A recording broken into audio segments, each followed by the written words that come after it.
Good evening and greetings and blessings. And thank you. This is your intrepid host, Mr. David Null, also known as Hawkeye Two Feathers. And I greet you this Tuesday late. It's about 11:12 p.m. Eastern Daylight Time. Today is July the 17th. Wait, I forgot what the date is. It's a Tuesday in July, about third week. So anyway, there's just been so much craziness going on. And let me see if I can. Being a lighting director and so forth in community theater and so forth, I'm like, sometimes I just want to slap myself, but like, you can do better than that with your lighting, Dave. But anyway, so I've been checking some things out, doing some homework, and recently in a previous video, some rough times with my lower back. Now I will be soon 66 years old, and for those folks that say, well, you Dave, you always talk a good line about healing yourself. Well, I didn't used to be able to walk a couple of years ago. Was all I could do to even get out of wheelchair. So the fact that I'm back up and walking again is a testament that yes, you can heal. But the thing is that my injuries were so severe that there are just times when stuff hurts, and I simply can't walk, and it just comes with the territory. Now I realize that my positioning on how I sit here and do these videos had a lot to do with my back hurting. Also, I run the hermitage down here, and I got chickens and cats and things that I'm doing. I've got projects that I started 2 years ago. I can't finish because my back will only allow me to do only a certain amount of heavy lifting or anything like that. So even though I love to do it, and that's why I keep ending back up on the couch for a couple of days, because I move 400 pounds of feed, about 600 pounds of concrete, that. So then I wonder why I can't walk the next day or two, So I complain about the pain. Well, okay. But anyway, with that though, I also realized that during that little time and whatever the Schumann residence and everything else was going on, I got a couple of little of my, outside information messages. And it was basically that, dude, you just need to lay still for a little while. And with my concentration on everyone else, I'd kind of sort of drained myself dry a little bit. Okay. Now, I wasn't paying any attention to it. I was just doing what I do. I'm just doing what I do, right? But what it turned out to be was that in so many ways, I had overextended my own self in trying to reach other people, which in turn, I didn't have enough energy for myself, and self-preservation, self-preservation is important, because without self and health, then how can you help another person or being or anything? How can you be of service to anything except concentrating, on the repairing of self, So it's like, and for a long time, it was very time consuming for me because I was learning how to connect with the universe, to connect with the cosmos, and to connect with the, what I'm calling here in the description of this video, the quantum.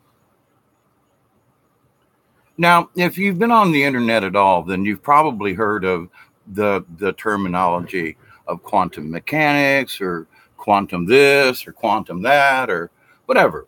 Quantum. Quantum means really, really, really, really small, to the point of almost non-existence. Now, those folks who have ever had any kind of ESP type of occurrence in their lifetime, and I've spoken about mine over the years and so forth, and so I will not go over them now, only to say that my grandmother and I, back in the 60s, before anybody even knew what ESP was or anything like that, Granny and I were communicating and it has lasted beyond her death. But she wouldn't even allow me to speak about it to her daughters, my adopted mother, and to my Aunt Shirley. And so to this day, I haven't ever said anything by Aunt Shirley, who's in her 80s now.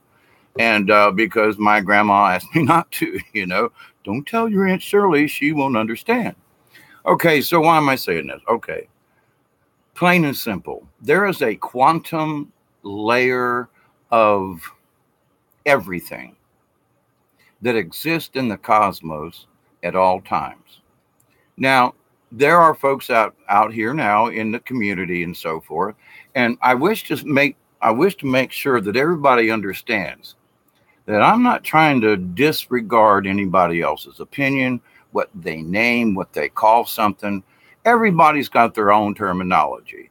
It might be the Akashic records, or it might be this or that. I'm not, if you know me already, I very rarely ever put any kind of name on anything, because in my opinion, that record is always in the universe. And it's up to us as to whether or not we can, two ways to look at this, either to tune into the frequency or actually detune.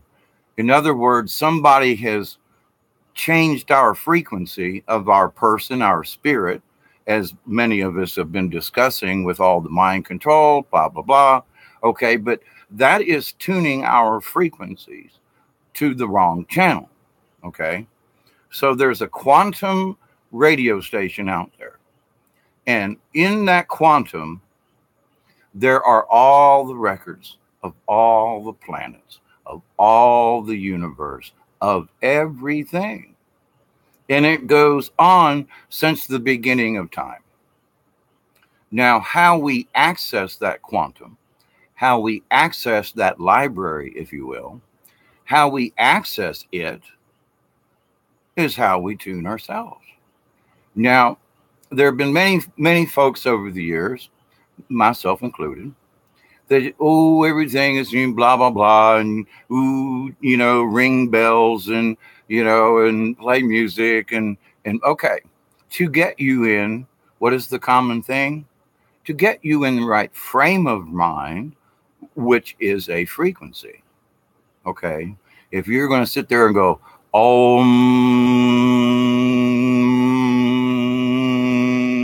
the vibration you make from your throat is projected. And if you, the throat singer folks, unbelievable. It's hard on my throat, but I used to be fairly good at it, at least in my little realm down here, in that I could maintain the tone. Sort of like someone playing the, I can't think of the Aborigine, thing. Anyway, that has a tone. And these are all earth tones. Now, the thing that has been kind of like in the back of my mind, as I have reported on the different magnetic waves and so forth that they're coming out of the galaxy and passing through our solar system, that the earth is changing its base frequency, and there are other frequencies now involved. So now, just as I'm just tossing this out to the universe, maybe I'll get an answer, but does that mean, like, throat singing, if the bass note was around, the Schumann resonance of 8 or something like that, 7.8, whatever, in that range, is that bass tone going to change, which will also then, as you go up the scale, then would show up. Well, when I look at the Schumann resonance, I noticed that they're going up like in a scale.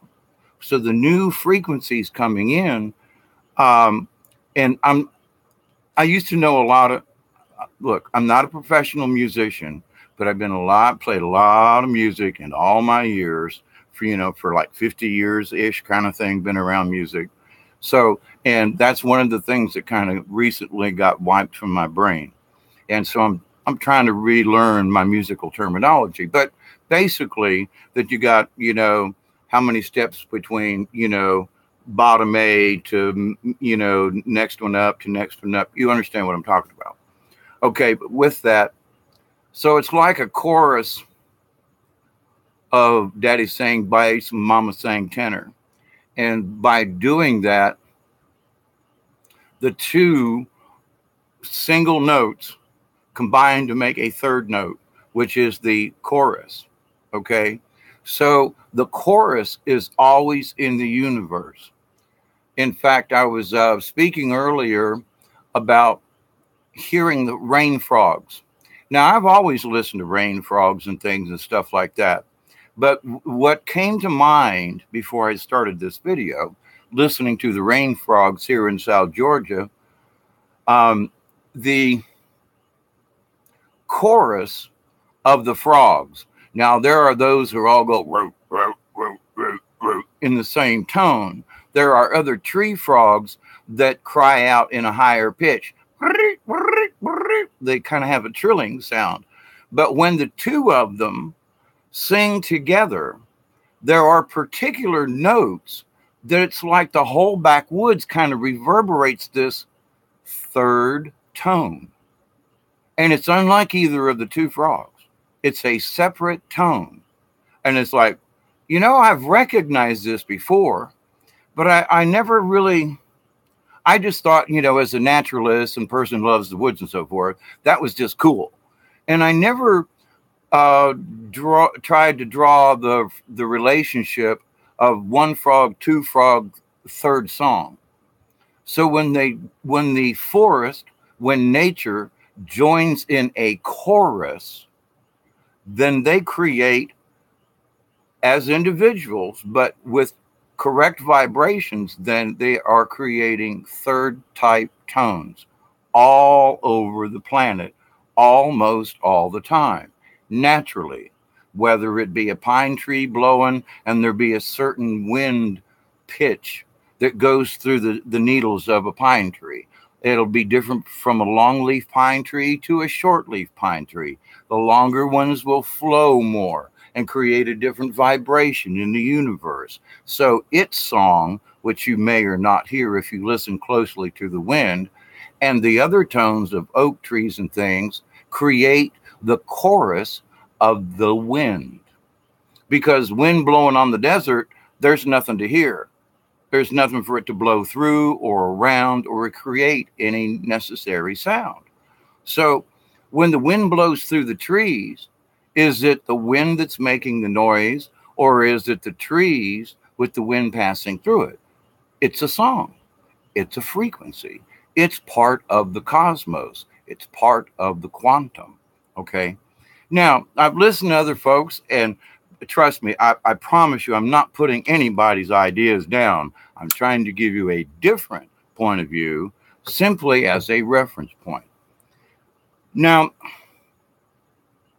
recently I heard a discussion about folks talking about realities and whether or not we're predestined. And I've been listening to Predestination since high school in the 1960s. Okay.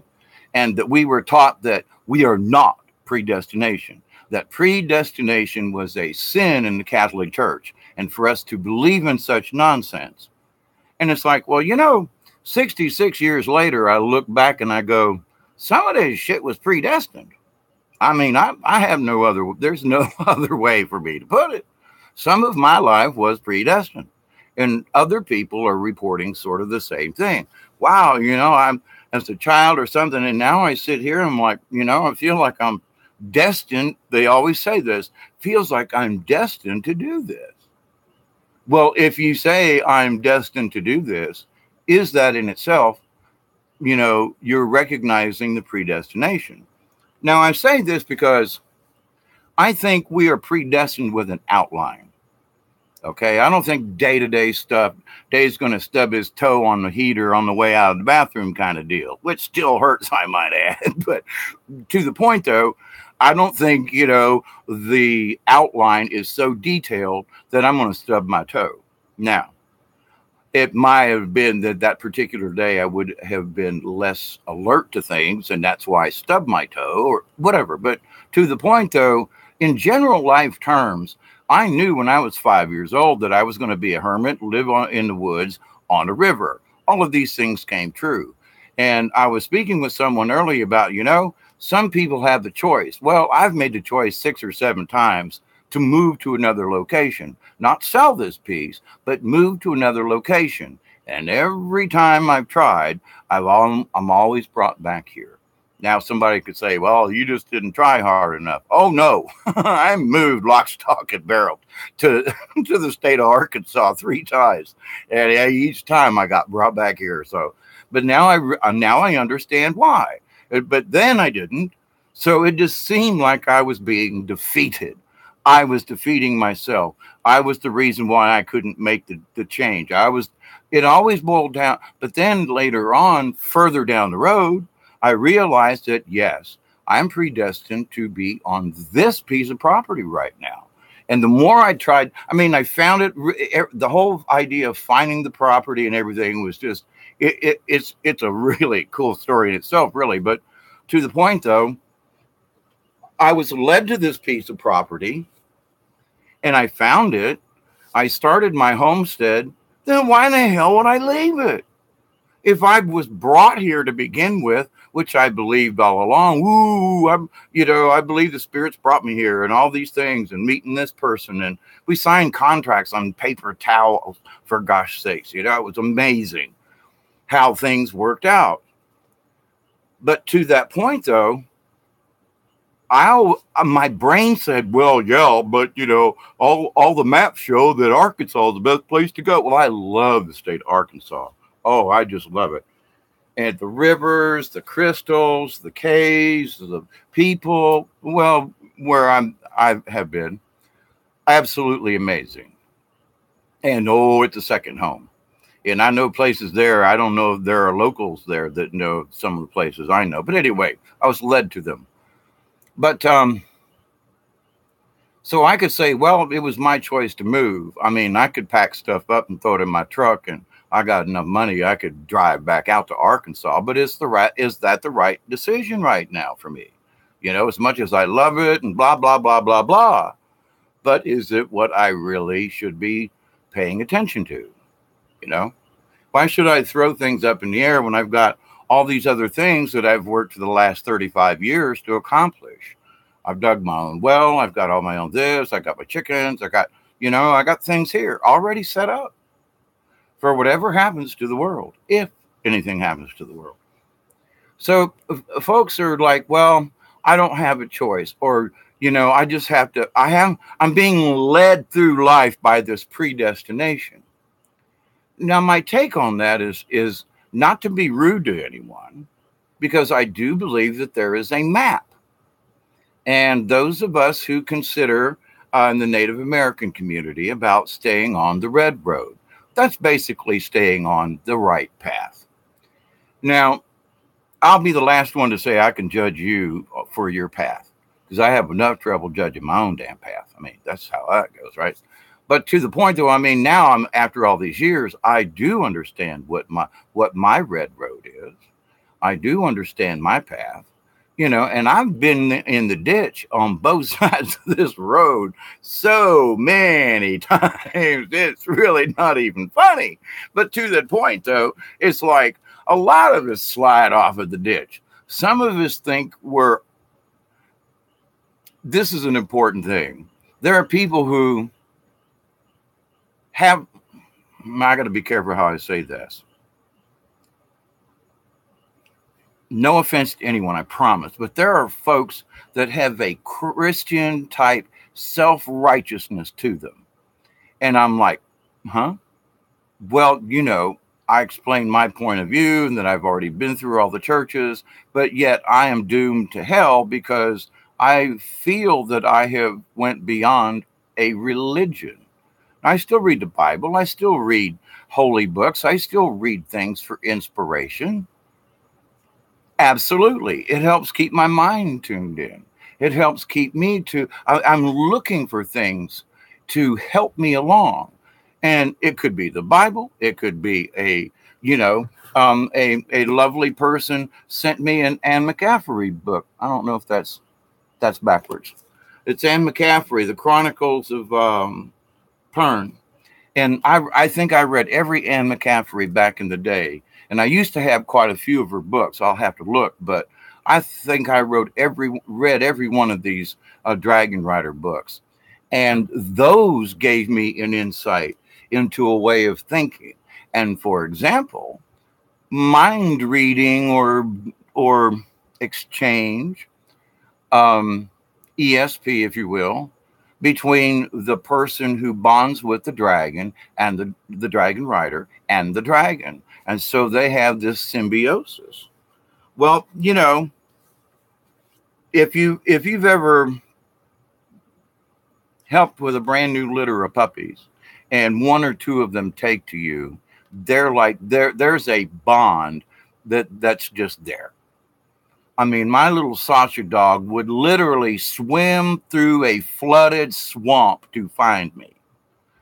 And, that's a little poodle dog, unbelievable how this critter, this little four-legged, was so loyal and protective of me. When I was going through a bad time with seizures, she would lick my face and wake me up if I hadn't come out of the seizure enough when nobody else was around. My little Sasha dog saved my life so many times, and I miss that four-legged. And I bonded with her as she was like 4 or 5 years old already. So it's like I bonded with her later on in her puppy life, but we bonded as two beings. I could just look at Sasha and like, don't you do that. And she'd like, oh, okay. Or if I needed something, she would like just jump in my lap without me even saying a word. The thought was there and she responded. So we have this connection with everything in the universe if we allow ourselves to. Now, I've talked about this many times, and not to be boastful, I'm just saying. People have to understand that they're taught so many things in life, but you can't do that. Science says you can't do that. Or you can't think that way because society says that. Or you don't, your opinion doesn't matter because what you feel in your heart doesn't quite seem to fit the local paradigm. Oh, Well, let's talk about that for a second. Because right now, everybody's trying to make sense of the universe with current physics. And they're trying, some of them are trying to think outside the box. Well, if you've ever astral projected, and at the age of 14, I found out that I knew how to astral project. I called it my magic pillow, but it was astral projection nonetheless. To the point that, unless you can explain it to someone else, and when you say, well, I've had an out-of-body experience, automatically somebody's going to throw up the cross sign and go, oh my God, that's demon, that's witchcraft. See, the brain's already programmed to not accept this. But nobody taught you that. So then if you hear these voices in your head and you go to speak to them about it, you are crazy. Now, I've been there. They put me in a loony bin.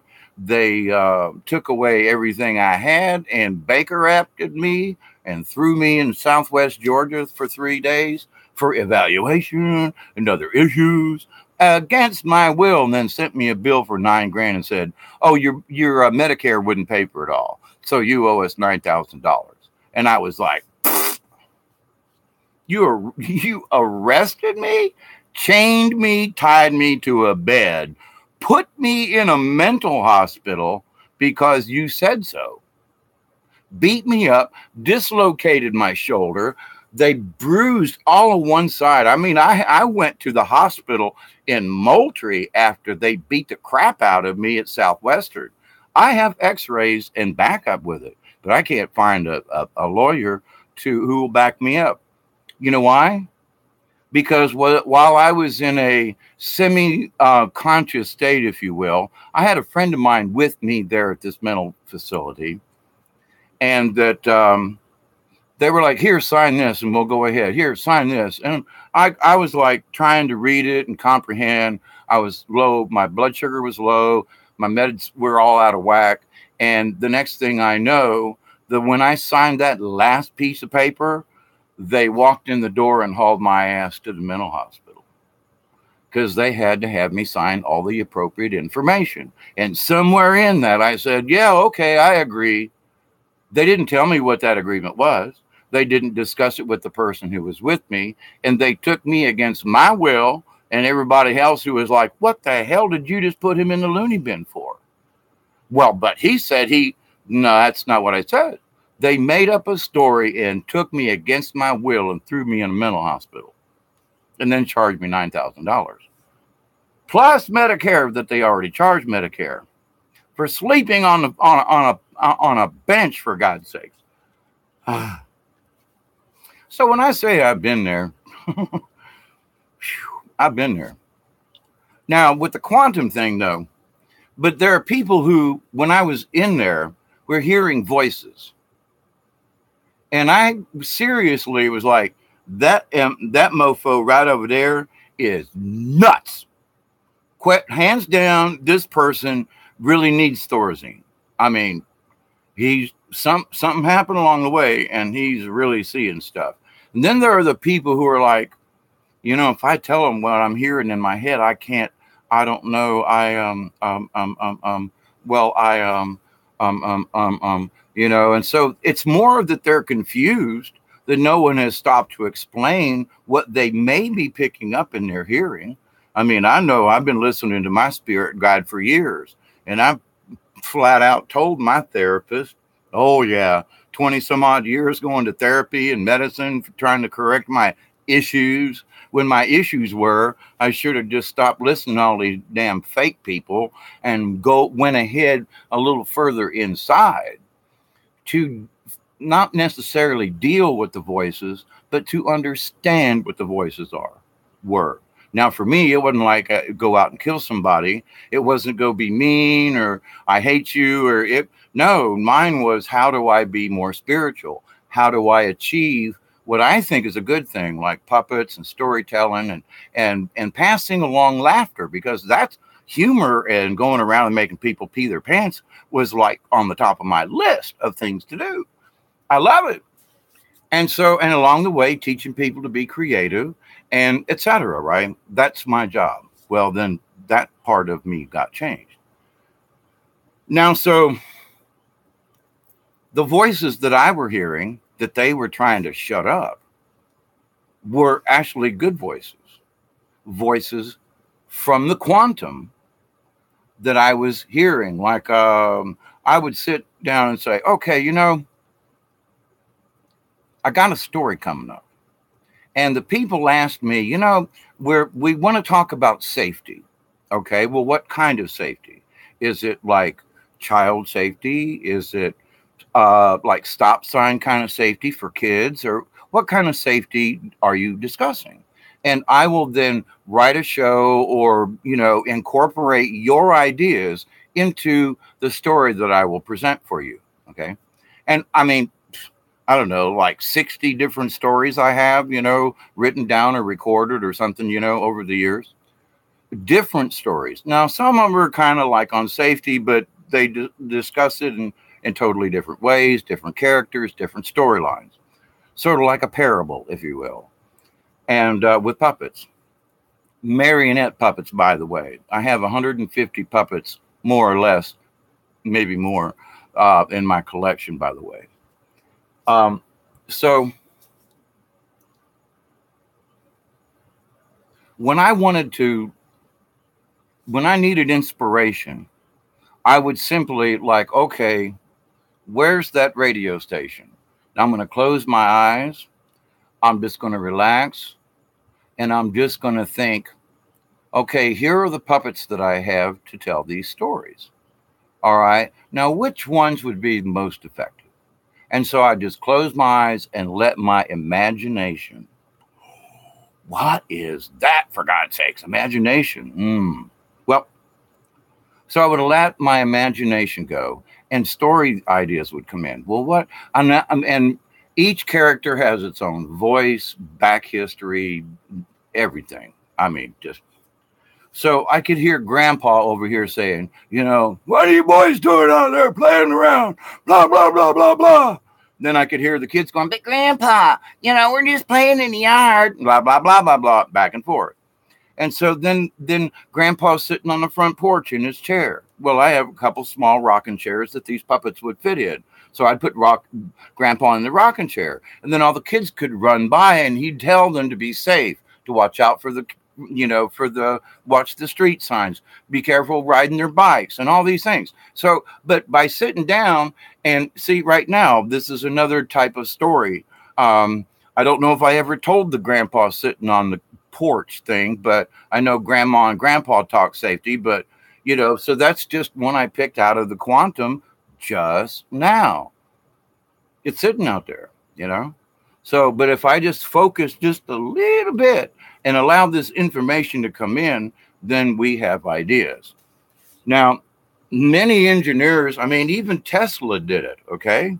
He would say that many of his ideas came at night in a dream form or something. And he kept a pad of paper by his bed. And as an engineer, I'd be working, a split shift, and I'd get off between 10 and 12 at night to head on home.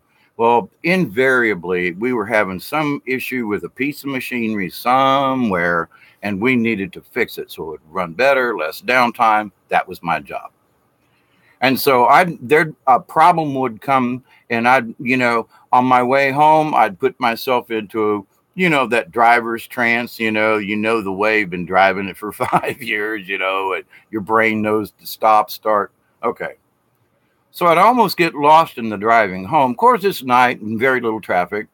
And so my mind could play the little, well, what about this? What about this? And tune into the quantum. And that was my way of getting rid of the day. But I still had the idea fresh in my head. I just walked out of the shop. I just turned off my computer doing 3D CAD work. And so then I would this information is in there.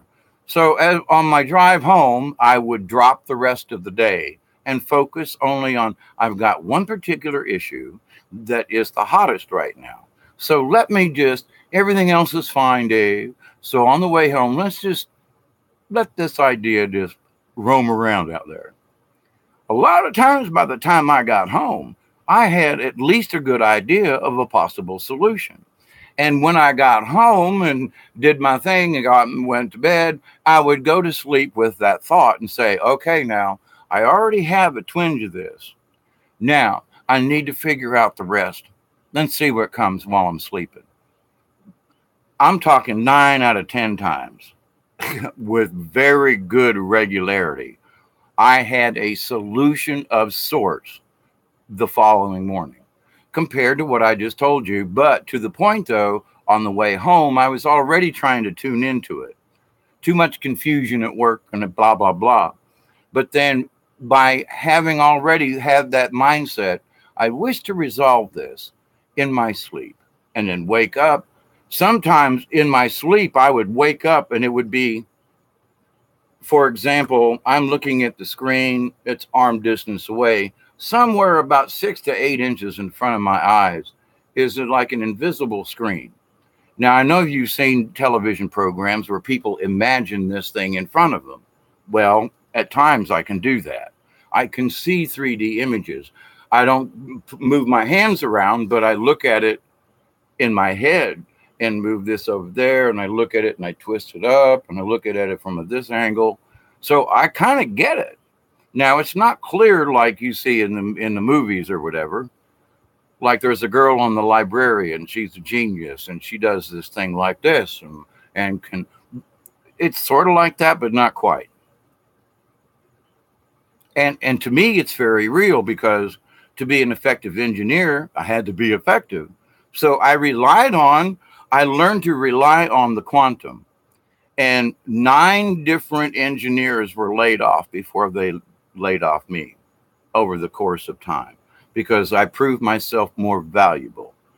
And some folks talk, well, you must have a straight line to God, Dave, because no one ever thought about what the kind of stuff you come up with, and you solved the problem. And I'm like, well, I call it my higher self.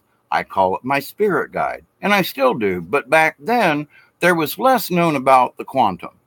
So now, in that my last time I worked there was in 2005. So, 13 years ago. But to that point, though, I've just been able to hone that skill. Now, I got really good while I worked there because that's why I was one of the last engineers to be downsized before they moved the rest of the tooling and everything to Mexico. So, I mean, there were just basic core engineers there. I mean, it was like upper management was all that was left. So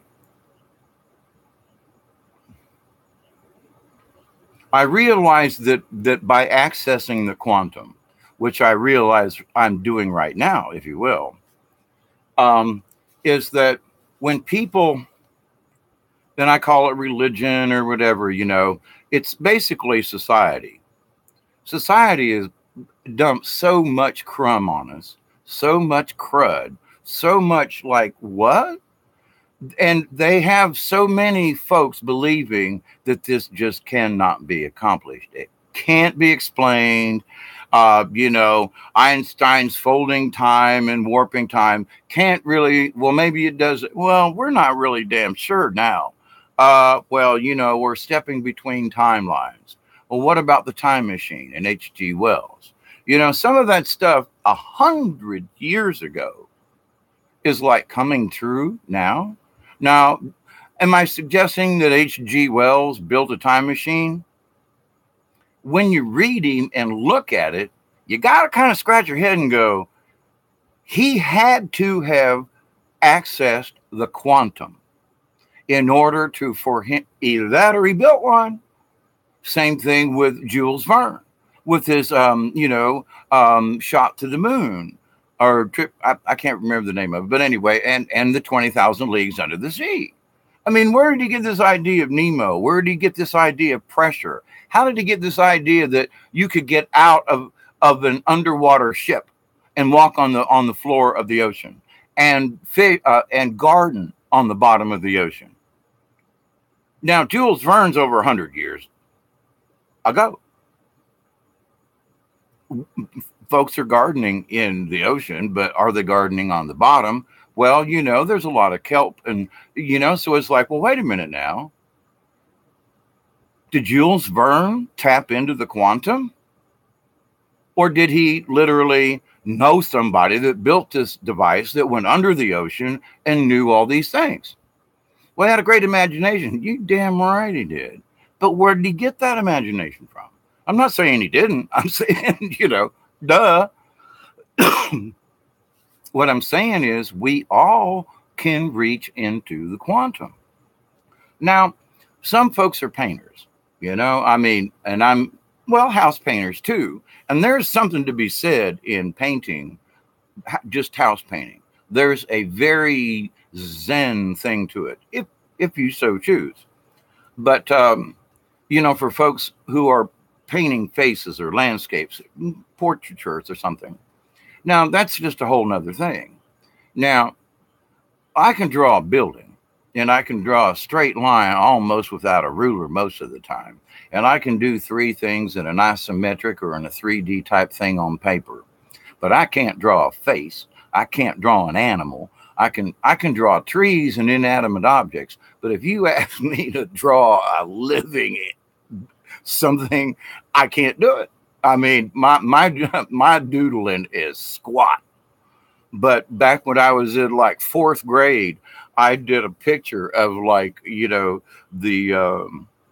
the cathedral in Chartres, France, with the two spires and the flying buttresses, the whole 9 yards. And the detail was astounding.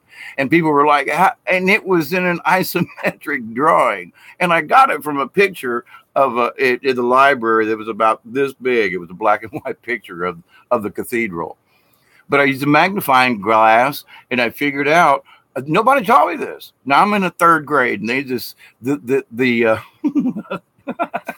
really kind of funny, really.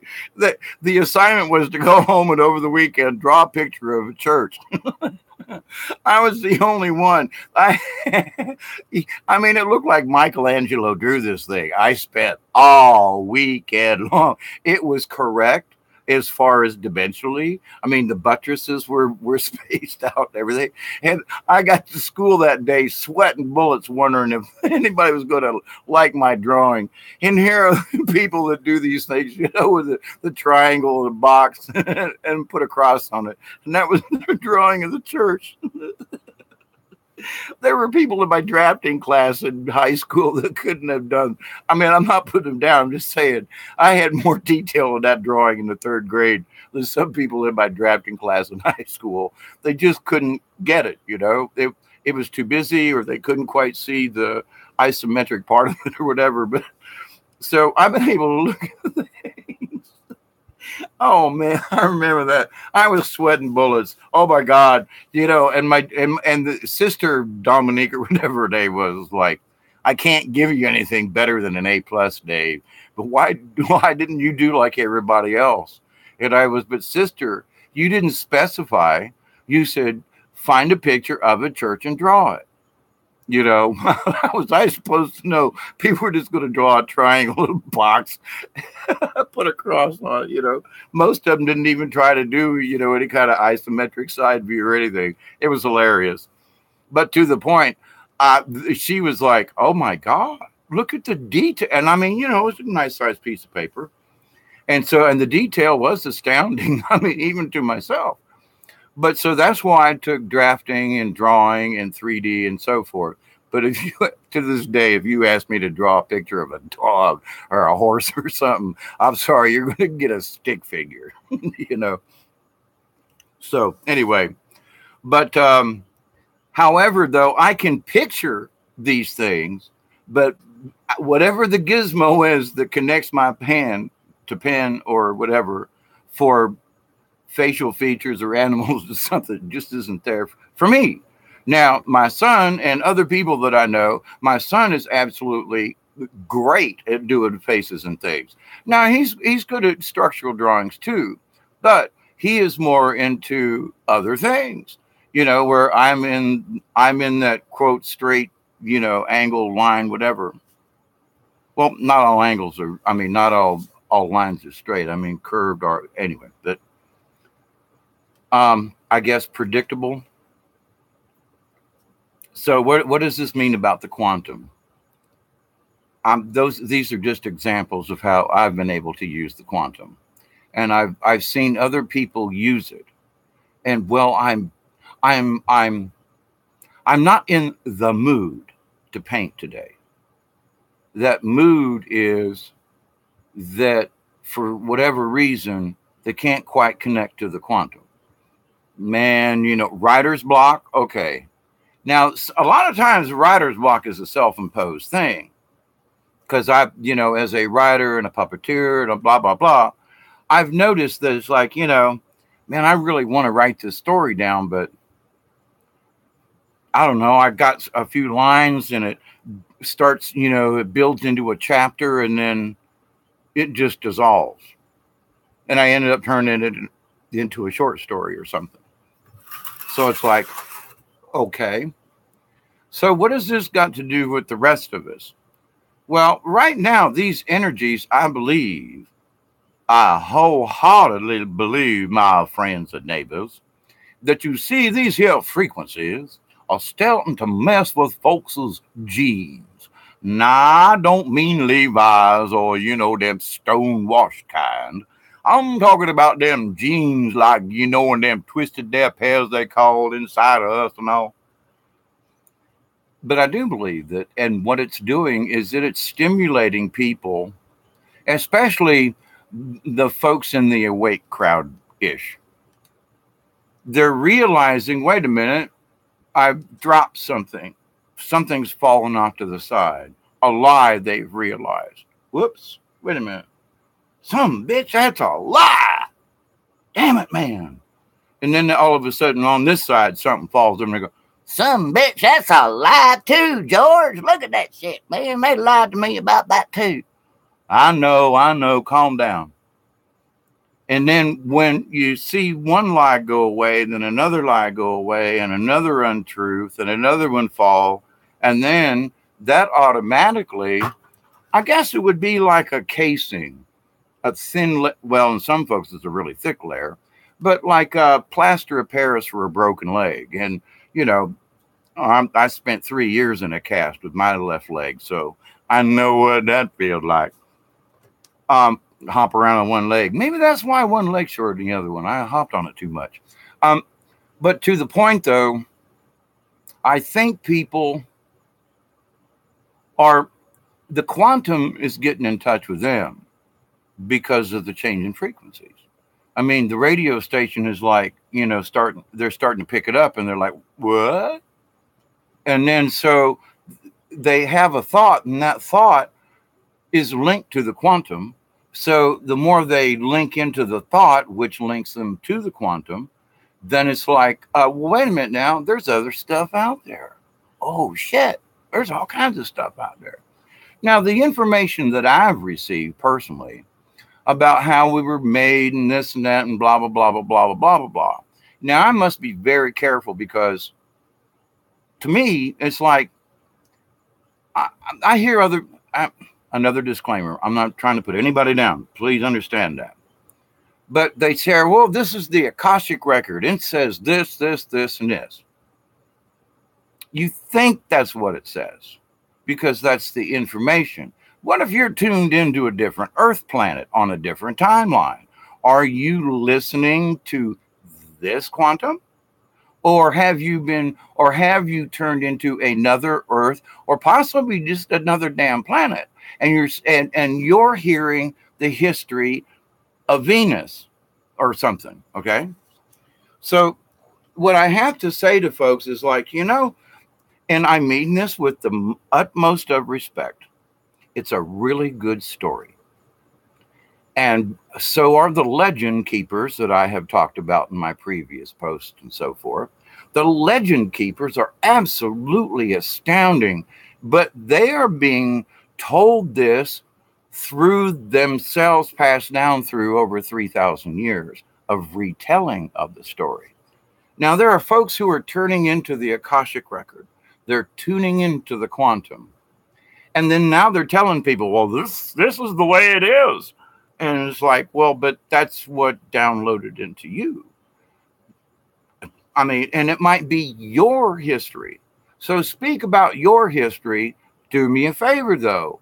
Please don't include me in your theory, because my history might have what I'm hearing from the Akashic record ain't what you're saying. Now, am I going to say you're an idiot and you're wrong? Absolutely not. Why? Because I think what you're hearing or whoever is discussing this Akasha, and that's just an example. I'm not picking on anybody, I swear. But my point is, how do you know? It's a feeling. It's where you went to. Well, that's what I'm being told. Well, I'm being told stuff too. But stuff that I'm getting contradicts yours. And my stuff, I'm running it at 98% okay from my higher spirit. So now do I say what I feel, which might very well contradict yours? But you are famous in the community, as it were. And so everybody assumes that the story you tell is the correct one for all of us. And I'm just saying, maybe not. Maybe it's not for all of us. It might be one particular being, one particular timeline. And forgive me, but I will share my ventures. But the last thing I will do is tell you that this is the truth. If I say that, I got a picture to back up. If I say I've spoken to blue sphere beings, I have a picture of the blue sphere beings because they allowed me to take it. That is my truth because I wish to prove it, and so do the folks who talk to me. I wish to have proof because I want people to believe the message you're giving me. This is the message they gave. Here's the picture of the blue spheres. These are the ones down by the river. This is the messages these sphere beings gave me. I'm speaking to these entities, not to something out yonder. Okay. Now, again, I'm not putting anybody down. I'm showing you that there is a difference to some of this stuff. I think it's a wonderful story, and some people agree on parts of it. Really big wood spider right there. Don't look. Now you go back. Hey, go back in your home. Go on. Go back. Go on. You're getting in my area. Go on. Shoo. Go on now. Get back up there. Go on. Go back up to your home. Go on. Whew. A really big one. Like that big around kind of deal.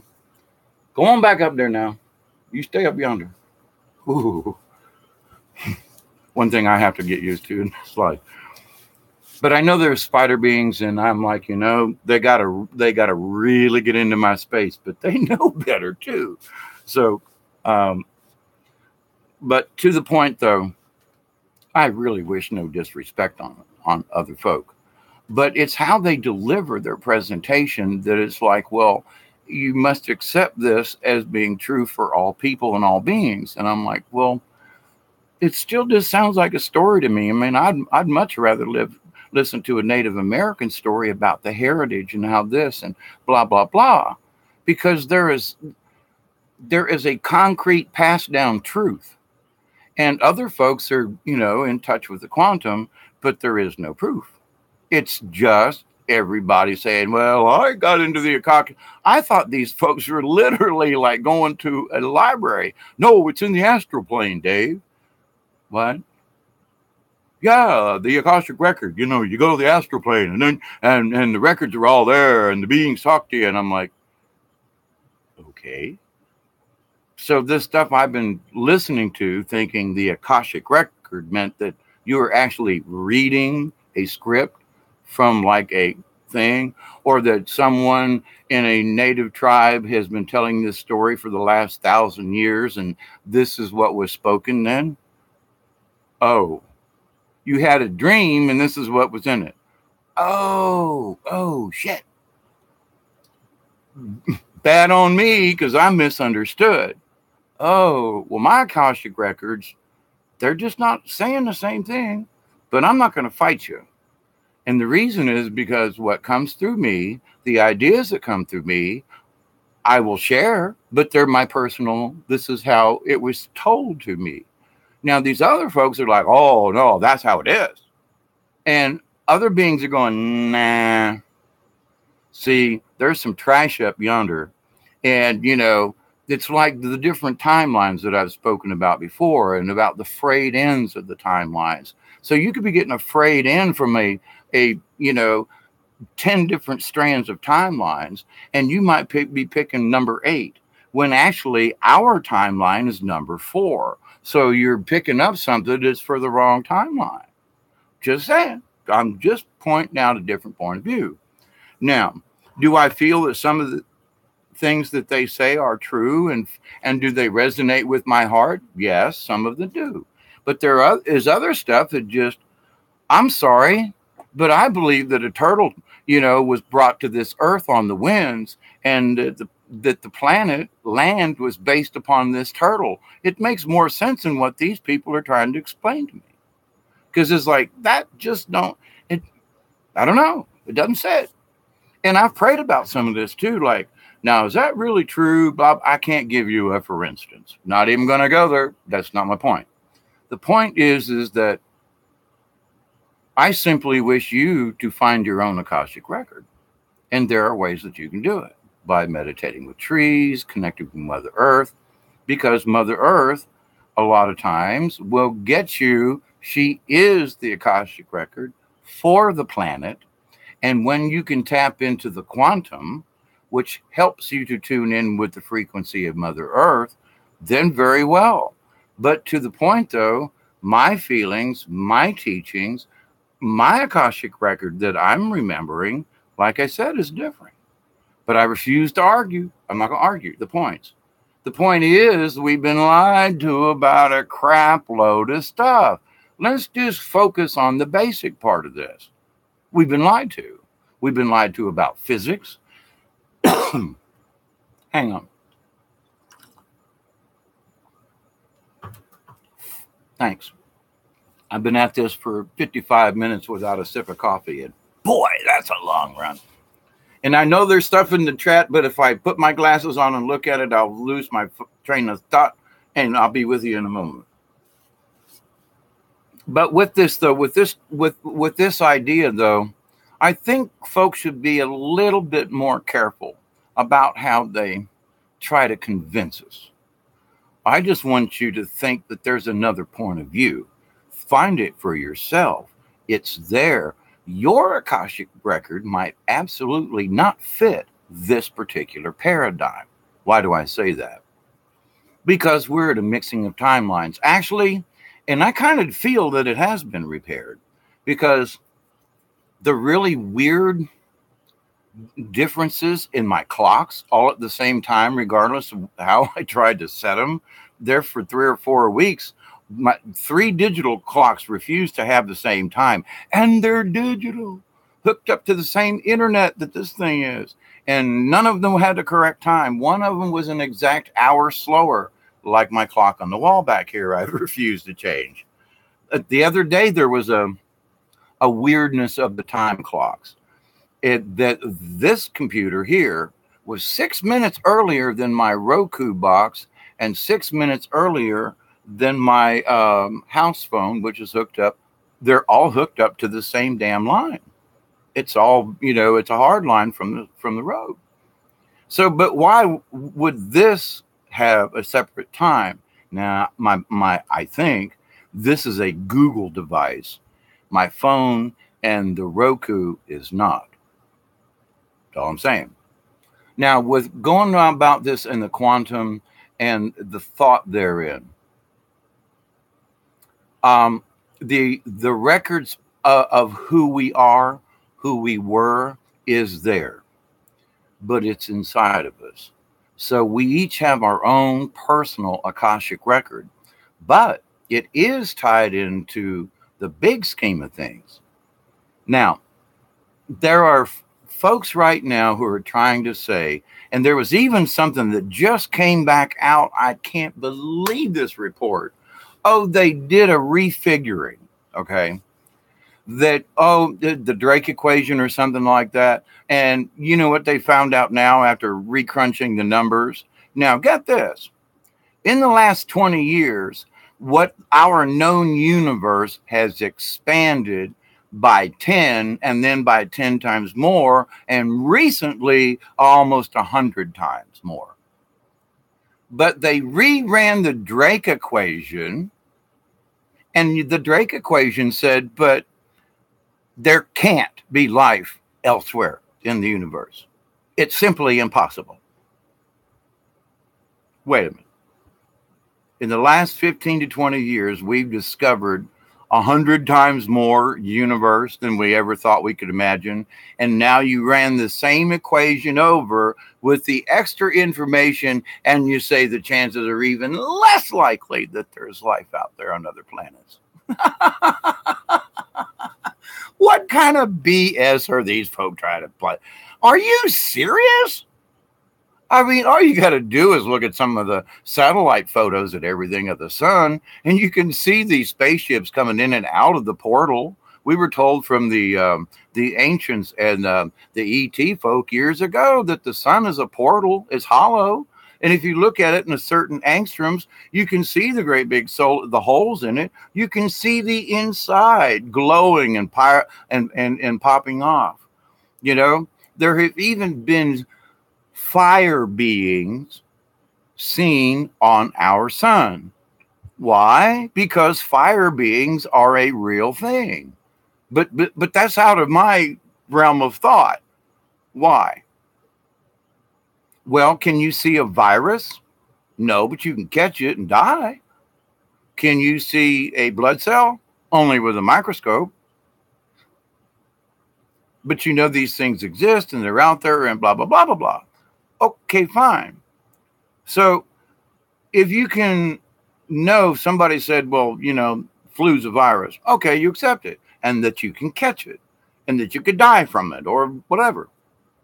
But if somebody says, well, but there might be other beings on another planet, you go, well, that's impossible because I can't see them. Well, but you can't see a virus either. But if you look closely at the data, at satellites, at images, at other people, and just for yourself going outside and looking up to the stars, you're going to see some amazing things. And you're not going to be able to believe your eyes. And so this new quantum thing that everybody's talking about, and I've been discussing for 40 years, it's all about frequency. It's all about how we tune in. And it's not that hard to tune in.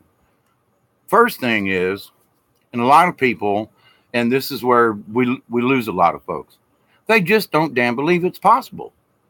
Well, science doesn't prove it. Science, you can't see radio waves, but you can tune into FM 104 and listen to the old rock station, And I've tuned in too many times, and they'll be playing Black Magic Woman, and I'll be like right in there with Carlos, and I'm like, whoa, man, how did that happen?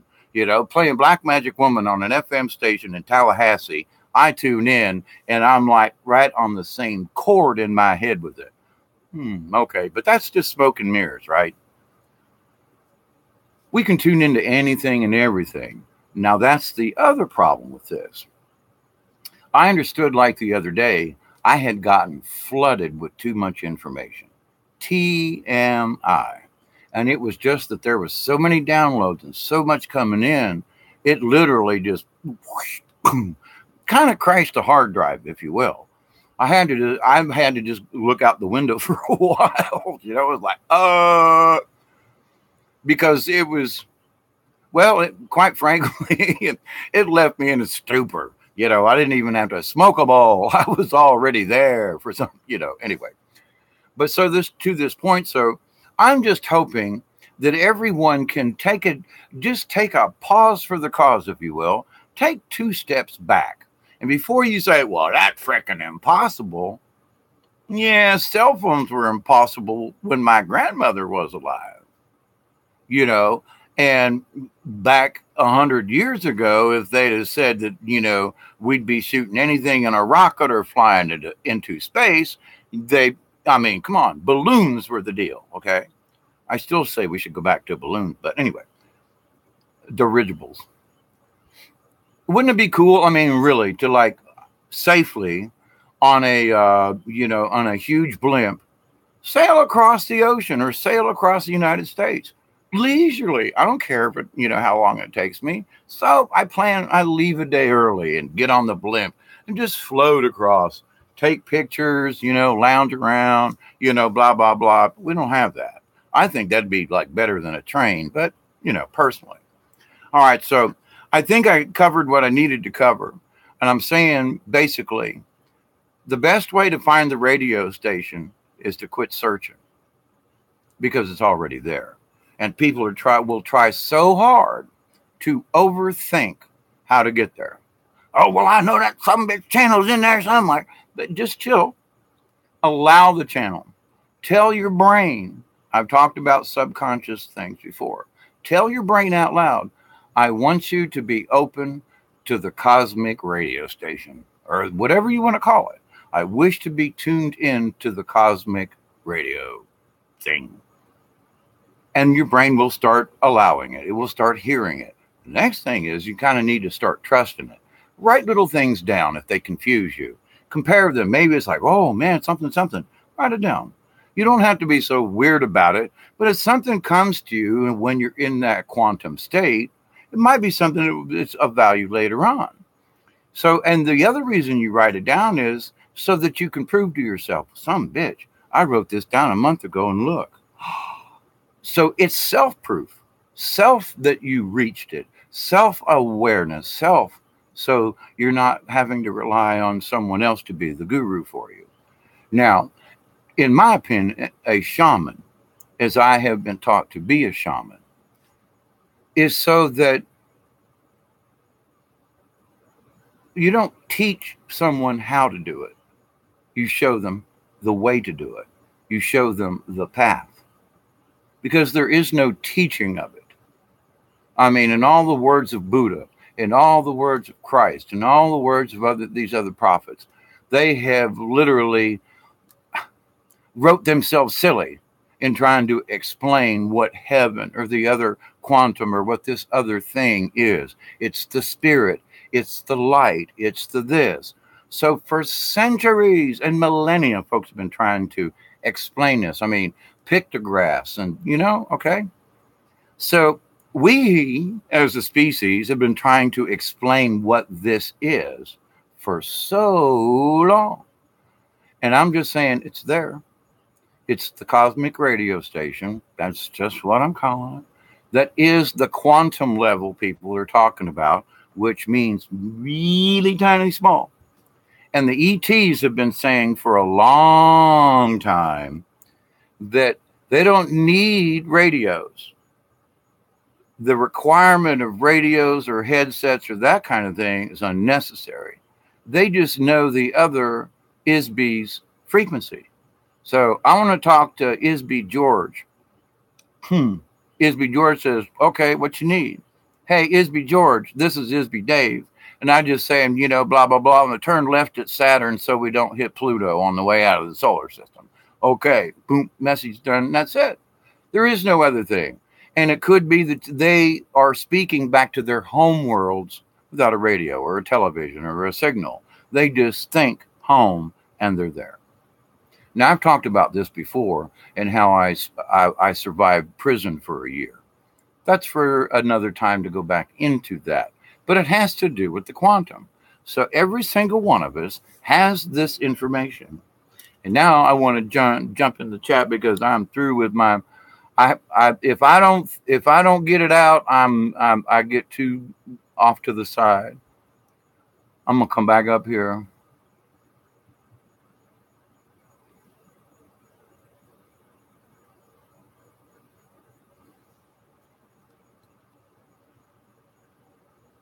Source flows through you, Mr. Nell. It flows through all of us. Thank you, Miss Pamela. As always, big hugs from here. Stick figures. Yeah, I can't draw a person. Yeah, I have my own little library around here. And yes, as an engineer, I mean, I was fixing things as a kid when there were adults who couldn't fix stuff. And I didn't know how to fix them. I mean, it's just there. So I like to try to explain to people, and when you speak about yourself, you go, oh, he's just bragging. I just have been able to. I mean, one of the gentlemen on Milky Way Weekly, he was like, I can't spell my way out of a paper bag, but if you drop a machine in my front yard, I can tear it apart and fix it, put it back together and make it work again. Well, I'm kind of the same way, in a way. Well, I can read and write enough. We'll just leave it at that.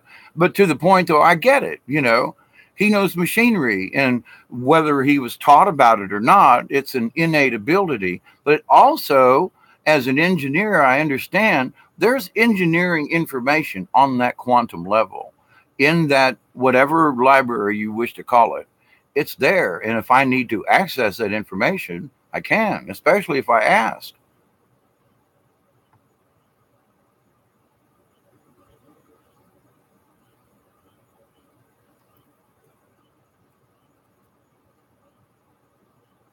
Spinning out 1 hour at 1 hour. Catch the balance later.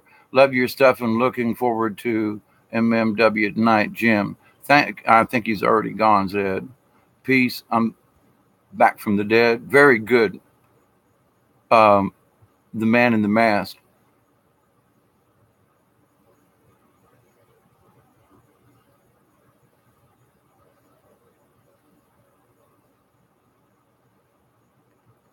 Have you heard of Electro? When I was a kid, we didn't have video games or anything like that. And comic books was it. And I was a comic book fan in the late 50s and through in the 60s and into the 70s until something just changed about comics. And they just weren't comics anymore. I don't know. But I remember, I think it was Electro and there was Magneto. But I think about the Marvel Comics guy. Oh, and he always does an appearance in each one of his movies or episodes. Stan Lee. Oh my God, Stan is ancient, even in my respect, you know. And I think to myself, oh my God, oh my God, oh my God, um, that what quantum level is Stan Lee? Yeah, Miss Pamela. You know Stan. He's the one that writes Spider-Man and all those, you know. And so it's like in Marvel Comics, you know, Stan is like the dude. But where did he get all this information of Iron Man and this guy and the he got it from the quantum, you know? He got it from the same place, Guardians of the Galaxy. Yep, I love that one. I think I just recently watched Guardians of the Galaxy too. But um Stan, you know, in a way, I think he's sort of like a reincarnation, sort of like of H.G. Wells or Jules Verne, or there's a couple others that I won't roll off the top of my head right now. But even Carl Sagan, and one of my most favorites was Robert Heinlein. I mean, when I read Podkayne of Mars, back in the day, I was like, oh man, there was so much symbology in some of this stuff. And later on in life, when they turned, and one of my favorite books by uh, Heinlein was Starship Troopers. And when they made that into a movie, I was like, they followed so close to his book. It's unbelievable. One of the best jobs of the first book, at least. I don't think there was a Heinlein did a second to Starship Troopers, but they did to keep the franchise alive. But to the point, though, with the people, the Rico, the this and the that, the jump, the spiders, and the whole 9 yards, it was like I was reading Heinlein's book. They took a little creative license here and there with costuming and stuff, but as far as keeping all of the other points there, they were. I give them a 98% on comparing to what Heinlein wrote in his book. Unbelievable. Good job, folks. One of the few books I ever thought, I was like, oh man. I mean, Lord of the Rings was good, but they missed a couple of things in there. It was like they didn't give enough time to when I think it's Perry and oh, who's the other one? When they got trapped and they went to visit with the Ents, with Treebeard. I mean, there was a big section in, I guess it was the second book about Treebeard and what they discussed. And I know it was probably really boring to everybody else, but I thought what Treebeard and what they discussed in there was really important. And I recently watched it again, and I thought to myself, you know, I know they spent all these $1 million and they broke, you know, a 2.5 hour movie times a movie per each book. Okay, okay. But you really scrimped on the ends. You went to all this trouble to create them, and you left out some, in my opinion, some of what was important to Treebeard and what they were discussing. And I was like, they just cut it short. And I was like, okay, it was like they needed a place somewhere in the movie to cut a few scenes, you know, and they took out Treebeard and the Ents. Okay. But see, I just thought Treebeard and the Ents was like one of the coolest parts of the trilogy in a way. So, but all right. So, but so J.R.R. Tolkien. I mean, I read Tolkien in the 60s before it was ever popular, you know. I mean, I read The Hobbit in order to get into high school. We had to read so many books, and I read The Hobbit in like 1965 before we went to school in 66. So I'm already freaking out on trolls and hobbits and stuff like this. And I've already got a wild imagination just because. And so I went into the Tolkien world, into the Hobbit world, into the underworld, and things that I've got memories of that I've never spoken publicly about, I guess, about when the tunnels I was in and the running from creatures in the caves and being held down by things that I'll leave it at that. That's for another time. I'm still working on that one. And I was, I was, my mother was 16 when she had me in 1952, which was, it ain't hard. I mean, it's hard these days, but in 52, and the family disowned her. She went to the unwed mother's home, and she went home, and I stayed in the orphanage. And in 3.5 years, I was in 6 different foster homes. Now, everybody says, oh, what a good child he was. Well, then how come I was in 6 different homes in 3 years? I mean, I wasn't a mean kid. I hate to fight. And like stabbing and killing and stuff. I'm not interested. Never have been. I mean, I know little children who were like, will tear the wings off of butterflies and enjoy it. Not me. Sorry. There's just a part of me that just doesn't go there, where other kids are like, oh, I'd kill a frog. I'm like, hey, why would you do that? But anyway, so, I look at my baby pictures and I look at myself and go, what the hell did they do to you? Well, I got dreams and memories of stuff that's like, it's being blocked. And little by little, things are coming out. And what I am curious about is like, people talk about abduction and they speak about like rooms and doctors and being held down and stuff like that. Hey, Brian, how are you? What time tomorrow? But that in my memory, in my Akashic record, if you will, there are things that are really horrible. And I'm running on all fours, almost like an animal. And that I try to get up on 2 feet and run, but I find it, I can actually make better ground on all fours. I'm in a cave, there's light, and whatever is in that cave that I'm running from, I can't get away from fast enough. And there's more to it, but that's the basic it. Just to, so my Akashic record is different from other folks, but they might relate. I got to put my glasses on. Extremely soft heart. I try.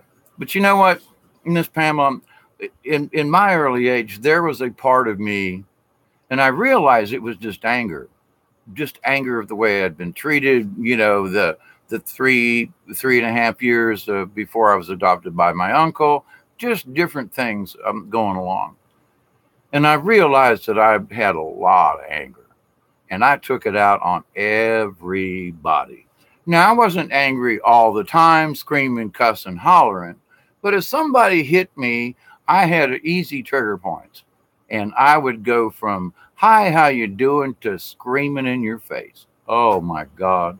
At times, I was horrible. I mean, and I have went back to people and begged them for forgiveness for me being such a butthole. But it was then, and this is now. So I can relate about anger and how it makes you feel and the dumb shit stuff that anger will cause you to do. So, I am not a saint by any stretch of the imagination. Now, there's actually only 2 people I wanted to kill, but both of those people were pedophiles. And I was ready to choke them both to death at separate times. But the only time I ever really wanted to hurt, kill, now there are a couple of people I wanted to slap, maybe twice.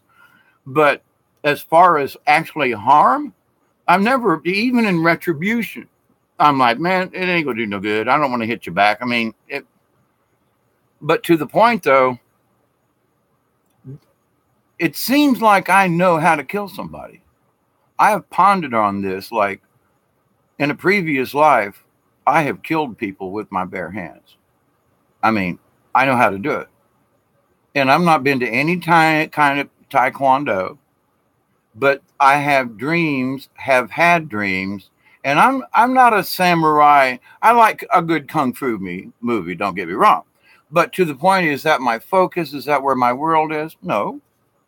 But there is something, and it has to do with things that have happened in my life, that I have quick reflexes, and I've been able to sense things before they happen and like move out of the way or push someone out of the way. Just a quick sense. And it's like, well, okay, I'm aware, but it's more than that. It's like a kung fu artist or a ninja would learn about the senses and things and how to move or react or something like that. And it's like, now that's just plain strange. Absolutely. It's just plain strange. And I have done things as a kid and in the woods, jumping from tree to tree and swinging on vines and stuff like Jackie Chan before anybody ever knew who Jackie Chan was. And it's not like we were daredevils, but we were in our own rights, jumping out of trees into big piles of pine straw, and just stuff. Because that's, we were our own adventure. So,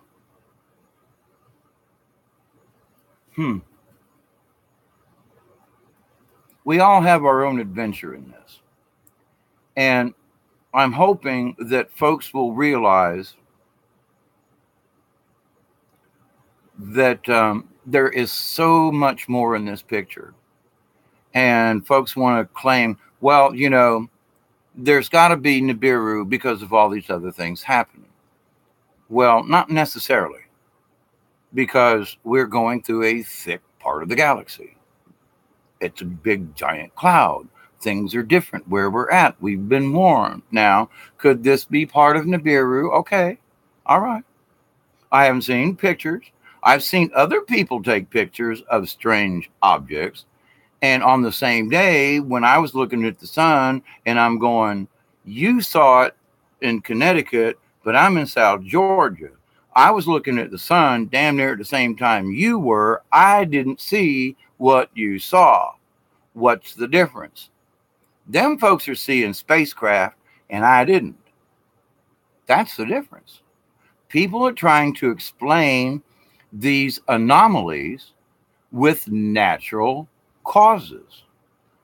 On R. Wayne Steiger and the scientist, Dr. Albers, bless her heart, she's got a lot of good information, but she is convinced because she looks at things in a physical form that the things that are being out there are stellar cores. Okay. Because it's a really freaking hard jump for a lot of these physicists to say, especially out loud, that's a spaceship. Period. Holy crap, that's a spaceship. I mean, Ceres, they sent something out. It looks like somebody welded it. They just got a weld line all the way around the damn thing. Come on. Plus, I mean, just the things that we've seen. Plus, if you listen to the cosmos, they will tell you. But for folks, they can't believe the physics because what they're seeing is outside of the limits of their physics learning. So therefore, they're confined to that box. I, on the other hand, I love crawling out of the box. Wait, there's another box, but these folks are like, man, now, I got to say, Dr. Albers sticks her nose up above that box a lot further than most other folks is. But, and I mean this with the highest respect, it's difficult for anyone to make that leap go, shit, that ain't a stellar core, that's a frickin' spaceship. Now, they've kind of talked around it, and I get it. And I'm being very humble and saying she's more right than wrong. Much more correct than wrong. But like I say, and I'm not saying she's wrong about the stellar cores, it's just that if I'm looking at the sun in Georgia and somebody's looking at the same sun in Connecticut, they take a picture of the sun with an orb around it or near it, and I take a picture of the same sun very close to the same damn time, and I don't see anything, then it's not in the solar system. It's in your state, or it's off your coast. So folks are like going, well, it's happening all over. No, it's not. That's the problem. You take a picture of an orb near the sun, it's from your location, not mine. Because I've taken pictures around the same damn time, and people are like, oh, look what I just took a picture of. Oh, and I go outside and I go, there ain't nothing there. And I'm using filters. I'm using welder's lenses of different, darknesses. I'm using real lens, real filters on cameras like in the old days versus just using a digital and pointing it at the sky. So I'm trying to see these things. I have yet to spot one in my location. Now, I believe people have taken pictures, but what they're seeing next to the sun is only in their location. If you go further down the coast, same sun is not going to have the orbs near it. That's my belief. Why? Because they're right there.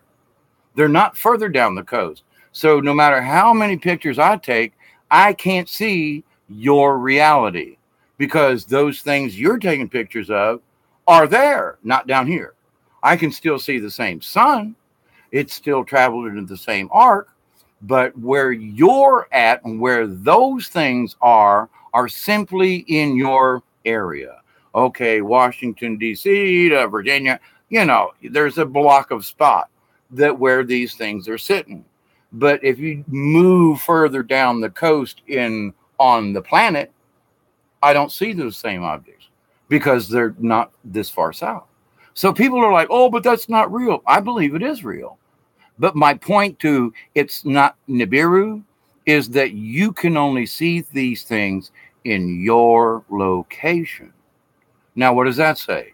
It means they're artificial. But nobody will bite that one. They're like, well, yeah, but it's a stellar core. They all have to find an explanation on a 3D physical way. And this is something that's out of their paradigm. Now, I believe these pictures. I believe the folks who took the pictures. I believe they actually saw these things because they're like, I saw this and then I took a picture of it. I believe them. But it's not Nibiru because, like I said, I can't duplicate from my location with all of the years of study and searching for this bitch myself. Nothing. But now people down on the coast of Florida, they got a different picture. Well, there's also Cape Canaveral, Kennedy Space Center, blah, blah, blah. There's stuff down there up on the coast where folks are taking pictures of. There's naval bases. And so, there's a reason for something to be in the sky next to the sun or whatever. Okay. I mean, I this morning I was out early trying to see, if there was like the double sunshine stuff. It was just the sun coming up.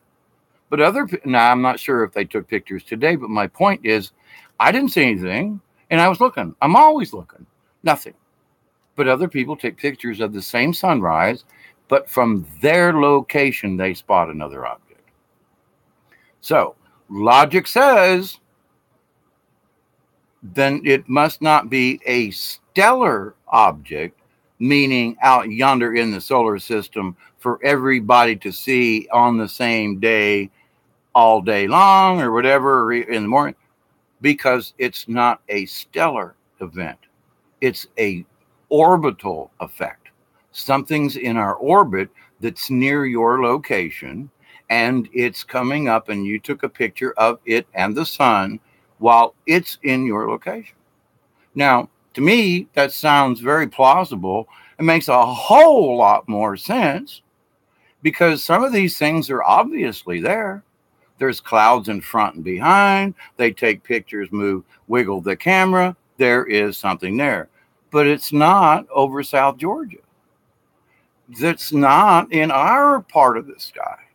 Because our part of the sky down here, there's nothing of great value to have anything in the sky, I guess. But to the point, though, I still believe that that the pictures are real. I still believe these things exist. But if I try to explain my paradigm to other people, I'm full of shit. You know, it's like, no, that can't be true. You know, but it explains the whole paradigm of why these people take the picture, can see it, and these people can't. Wait a minute. I mean, you know, come on. Didn't you watch Quincy? You know, I mean, and oh, and what's his name with the crazy eyeballs? You know, uh, about, you know, the trench coat and the, yeah. Anyway, Columbo. But anyway, let me read your comments. I'm in a silly mood. Sounds fun. Thick plasma clouds. It threatens their entire identity. Yes, it does. And you know, if they embrace their spiritual side, they could see so much more. See, that's just it, Pamela. I have seen things that other people haven't. I mean, I saw a spaceship coming out of Tallahassee and headed towards Augusta, if you will, as far as a flight path over me is concerned. And I saw another spaceship materialize, shoot a white laser at it, and blow the other one up. Unbelievable. I'm like, oh, but now I have not been able to take pictures, and I've tried, and I continue to try, but I have never been able to spot anything near the sun of any consequence, like other people are taking pictures of, you know, and a lot of times they're at the ocean when I'm a lot further inland. And I think that has something to do with it, you know, but they're over the ocean, you know. Now there are folks who take pictures, but sometimes it's over the desert. It's like, you know, how many people take a picture from downtown Atlanta? I'm just saying, maybe there are, but you know, I've not seen as many pictures of people taking pictures of the different orbs, for example, from Atlanta. And my point to that is that it's because where the anomaly is happening is different from our point of view. I see the same sun you do, but you got an orb near yours. Yes, a great friend of mine filmed over bodies of water. Exactly. Now, like I said, I believe a lot of these pictures, but I don't believe they're planet Nibiru. Nibiru's totally different. And yeah, that's very possible it's out there because of the anomalies and all the things that are happening. But the biggest thing is that we're beating each other up about it. Somebody says, that's Nibiru, and I say, no, it's not. Doesn't mean I don't believe your picture's correct. I'm saying who you or what you think it is wrong. I believe your picture is correct. I just don't believe it's Nibiru. I believe it is a spaceship or another object, something else. I'm saying if I can't see it from my location, then it's only in your area that this is being seen, and consistently. And it might be that there's some kind of a buoy or something, you know, in certain areas of the country that are monitoring things. I mean, in the Northeast up there, you know, the amount of condensed people and stuff going on and blah, blah, blah, blah, blah. So why wouldn't they have like a buoy up or something, you know, orbital, whatever, that's keeping an eye on a particular area? Maybe they're modulating frequencies. Maybe they're doing something else. But as much as I've tried to prove it, and I believe these folks, but it ain't happened down here. So I believe it's a point of view. It's our view of the sun. So these people see it. I don't. Folks down on the east coast of Florida, they see it, but folks in between don't. Lenticular craft. I think there's all kinds of things, you know. And ET's been talking about they're showing up more and more because that was part of the disclosure. So, yep, there's a lot of duality over this. So I want to welcome folks and say, hey, look, I believe your picture, but I just want to say, before you blame it on the Nibiru, talk to the rest of us. You know, you're viewing something from your state, from your shore, not ours. And I'm not saying you're a liar. I just think you got the wrong idea as to what you're viewing. Okay, That's the paradigm change. So I've been holding this cigarette for an hour.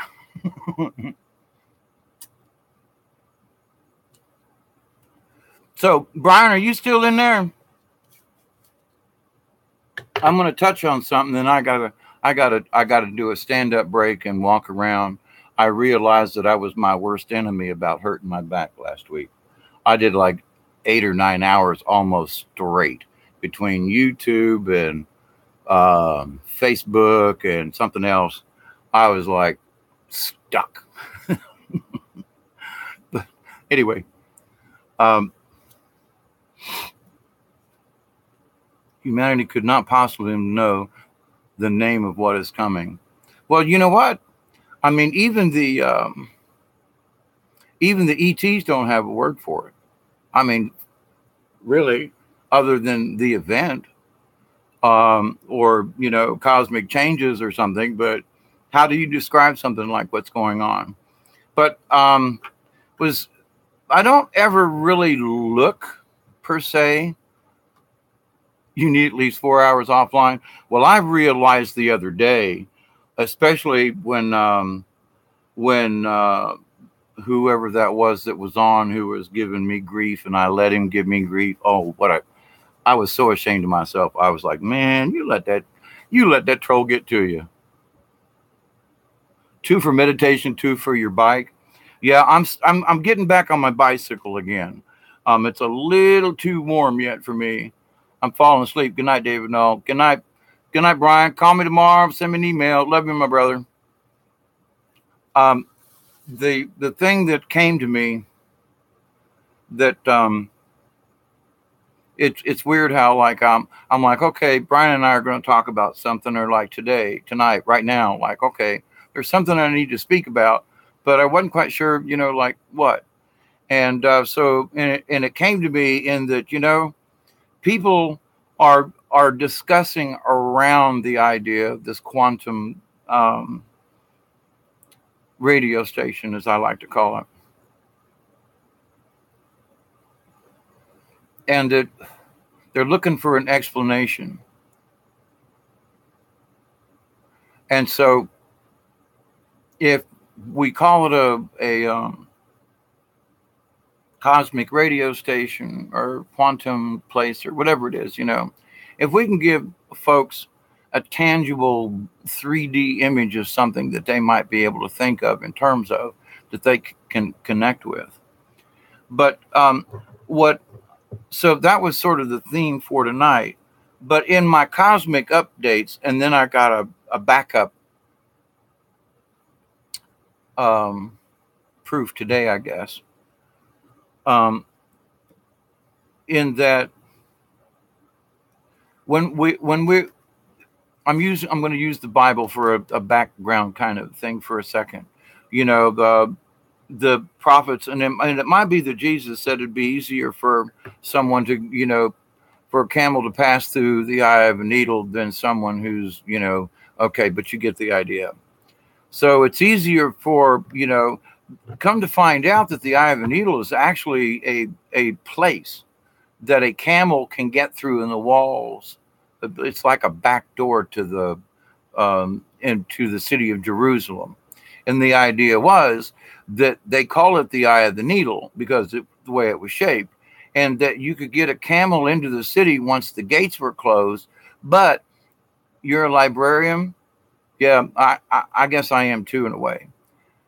But that in order to get the camel through, you had to take everything off the camel. And then he just would squeeze through the hole. And then you could pass the stuff through. So that's why you can't take anything with you to the next world or above.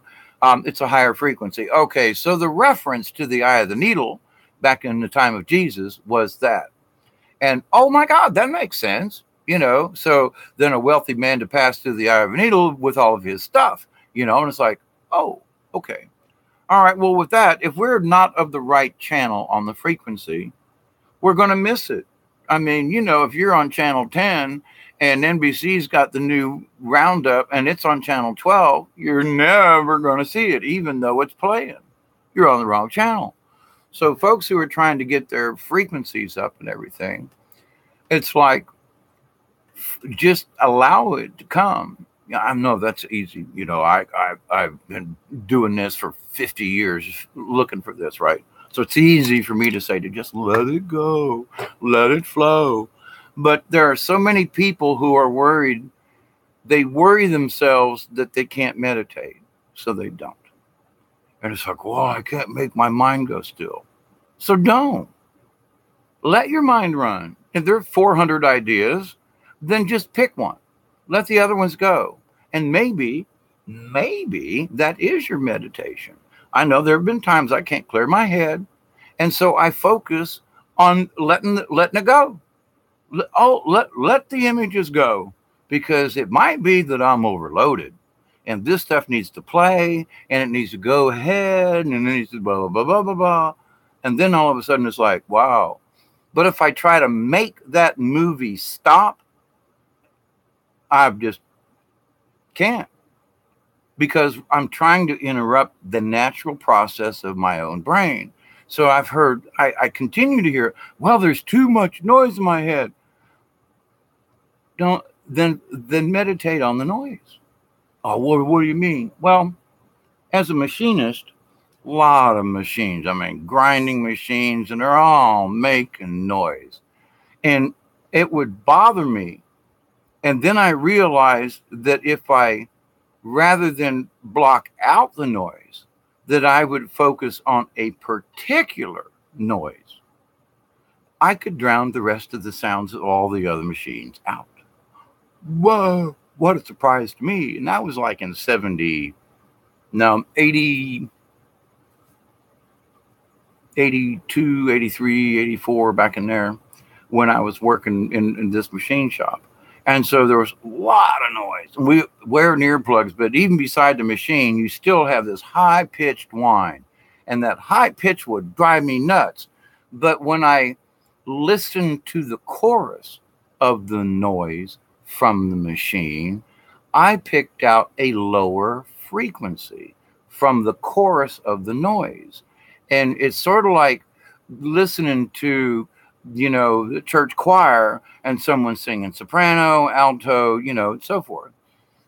And so I could pick out the bass line, or I could pick out the soprano, or I could pick out, the alto part, alto 1, alto 2. I was in a choral. And so, especially the Hallelujah chorus, where there's like 5 different segments of this, and we'd sometimes get lost in another person's, in because the notes would be similar, or we would have the same note at one time, but then the alto 1 would go up and alto 2 would go down a half step. But anyway, so understanding that I could focus on a different noise from the same machine, and that one didn't drive me nuts. It was the same noise, but I chose to focus on something else, and it took me into a different paradigm. Now, other folks are like, how can you sit at that machine for 4 hours and it not bug the crap out of you? Well, I would try to explain my secret, and they just F you, Dave, go away, because I'm thinking out of the box here. So other folks need to understand the box that this science is in, at least publicly, is so different than reality. And Buddha knew things about the universe that no scientist today, they're still, quote, trying to explain. Buddha knew this intuitively because he allowed himself to understand it, rather than putting up roadblocks or fences or blinders.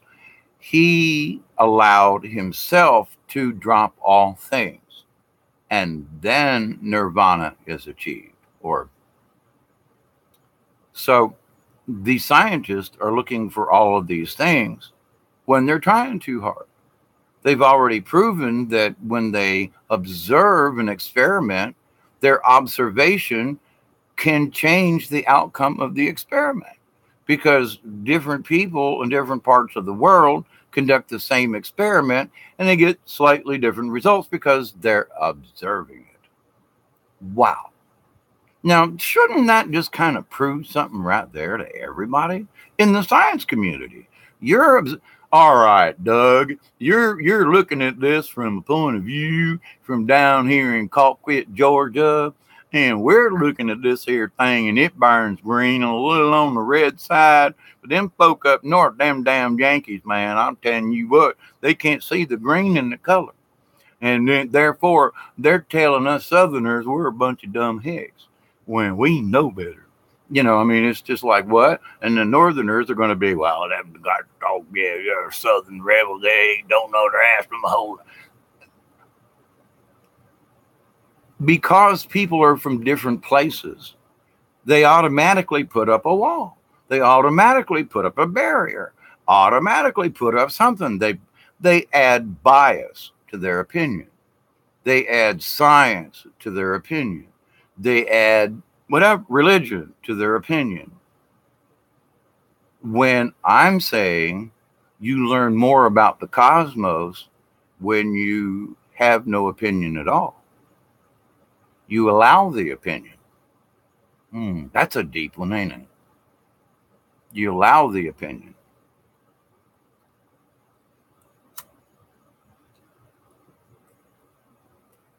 So anybody, well,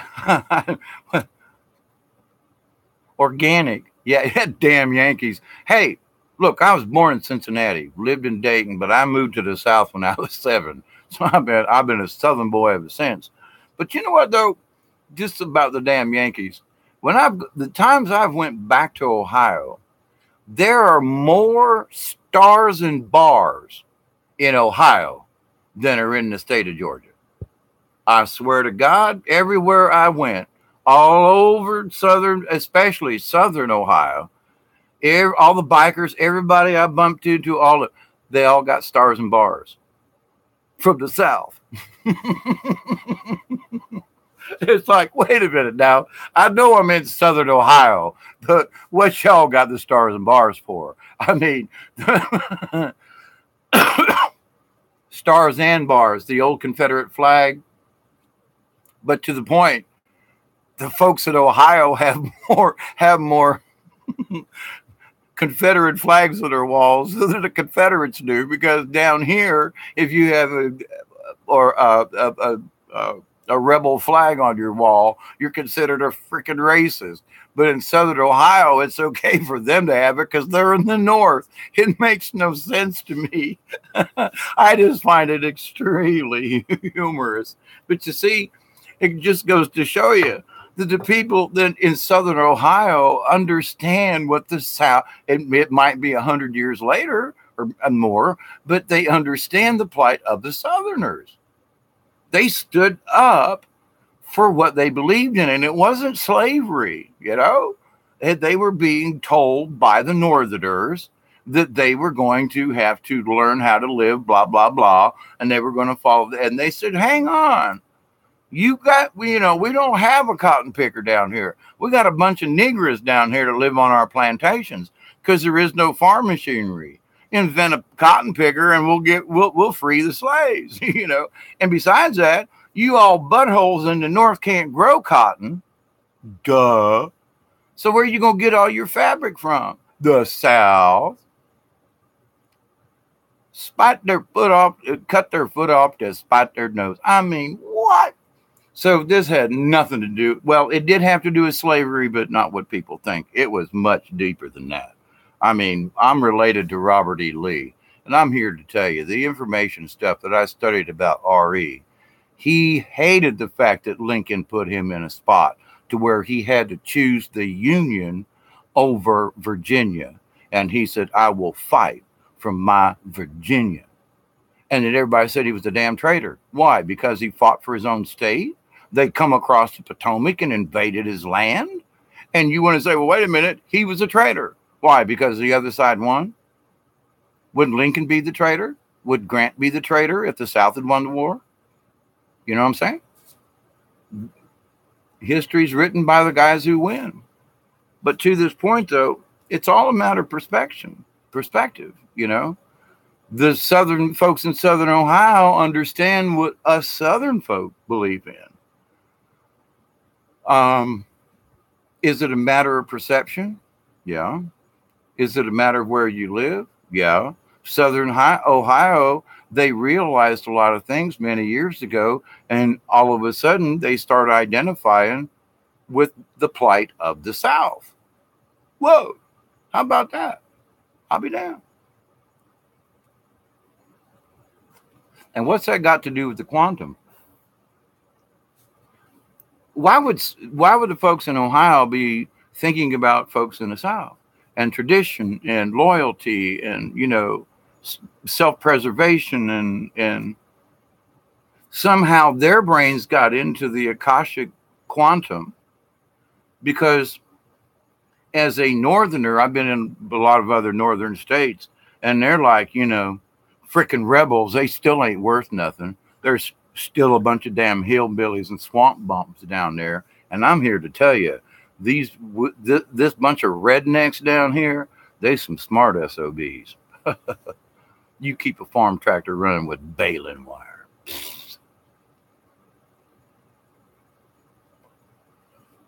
But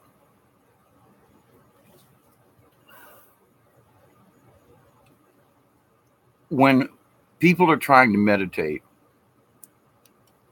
if they will allow themselves to let that picture show run, I can't stop these things, so stop trying.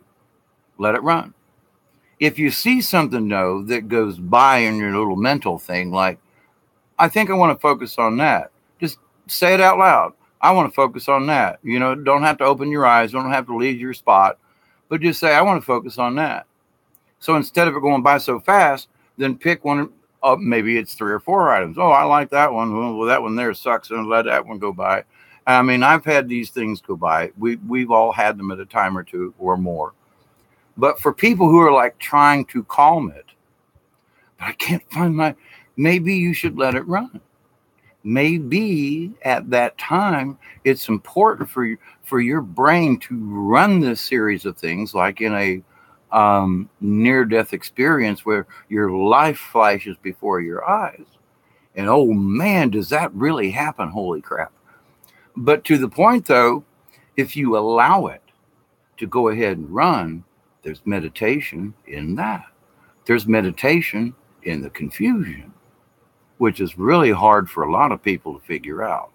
In this chaos, you can actually focus on the chaos in a positive way and meditate on the chaos. I mean, when I was in jail, the last thing in the world you wanted to hear was that clink, clink, clank of the metal and the key and the latch and the bars slamming shut and opening. It was a creepy, eerie sound that never went away. Concrete and steel, and reverberated all through all 3 stories of that building. And so rather than it freak me out, I would know, I learned in my head till when I heard the keys, I knew which cell block they were opening and who was going to go down and start breakfast, or who was going on cleanup duty, or who was doing what. So rather than it's a creepy sound, I was like, oh, they're opening up for blah, blah, blah. So when I started associating the sounds to their opening up, Bill's going down and he's going to be starting breakfast, and Joe in cell block 8 down on the other end of the aisle, when you hear the crashing and the booming and you hear this, and you cannot help but hear it. It's just, you can't block it out. It's too noisy. Pillow over your head don't work. I mean, it's there. And so rather than it freak me out, I said, you know, I'm going to focus on this it's freaking me out part. And what do so I know, okay, associating with, there's a person I know who works in the kitchen, and him and I are buddies, and he's in that cell block. Okay, so that's a little tiny little positive thing, but versus not knowing, blah, blah, blah, are they coming for me and take me to, you know, as soon as I associated maybe a person or a thing, something to the sounds, then the sound didn't bother me anymore. It was still there. But I could say, well, I could tell you what time it was. by the time that the guards would check and turn different locks, different keys, close and open certain doors. I could tell you exactly what time it was, and none of us were allowed to have a watch or a clock. So, but anyway, that's a way that you and your mind can deal with a nasty situation by being in prison and negative things. I mean, open and closing doors and blah, blah, blah. That's not really a positive thing. But that in my chaos, in my prison, which was a physical prison as well as a mental one, I found release. I found release by focusing on the chaos, the chaotic noise of the keys, the chaotic banging of the steel. I focused on the chaos rather than trying to shut it out, which I failed. And that's when it came to me. If you focus on the chaos, it will just go right on by. And I did. It works.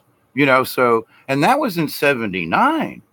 Okay. So my realization of these types of things, I've just been practicing more and more, different areas, different things, different focus. Haven't been in prison in a while, okay. But the thing is that information I learned when I was in prison will never leave me, because I understood the importance of trying to block it out versus allowing it to happen, focusing. Even in chaos, there can be a positive. So it's our choice to allow ourselves from the quantum or wherever, our spirit, our angel, our spirit guide, whatever, to look at that chaos and say, well, maybe there is a harmony of that chaos. Maybe there's a noise here and a noise here, but there's a frequency where the two of them unite. And if you focus on the harmony of the chaos, which is really odd in itself, but that can actually be a pleasant sound. Not that the chaos is, but the chorus of the chaos. Now, I haven't figured out if well, is that a positive or a negative? Well, the chaos is chaos. People may die, this may happen, folks are this, blah, blah, blah.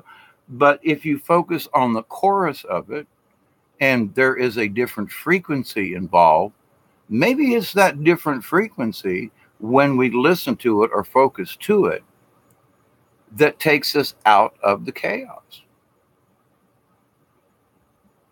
It has released me from chaos. The chaos still exists. The prison doors still bang. The noise is still there. But I remove myself from the chaos by focusing on the chorus of the sounds. So I don't know if that has any help to any of you, but rather than fight it, you're much better off to allow it. And this is something I need to bring up. I know this is like at hour 2 of 2 hour here, and I was going to get off 30 minutes ago. But this is a follow-up on listening to the quantum, and this is part of, where people are overreacting to the chaos. Maybe there's a chorus in the chaos.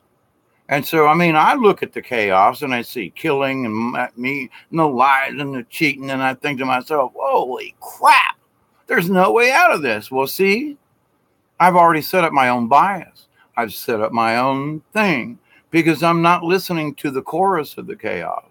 I'm only listening to a part of it. My brain is focusing on the death or the whatever, the chaos. Okay. Now, maybe it's just the lies in the White House, whatever. But if we just focus on the chaos itself and not the harmony of what it's doing. And if you listen to certain parts of I've been in many musicals. So those of us who are singing alto, we'll sing our parts. And the melody sucks until you add the soprano. And between the two of the alto and the soprano, now you have harmony.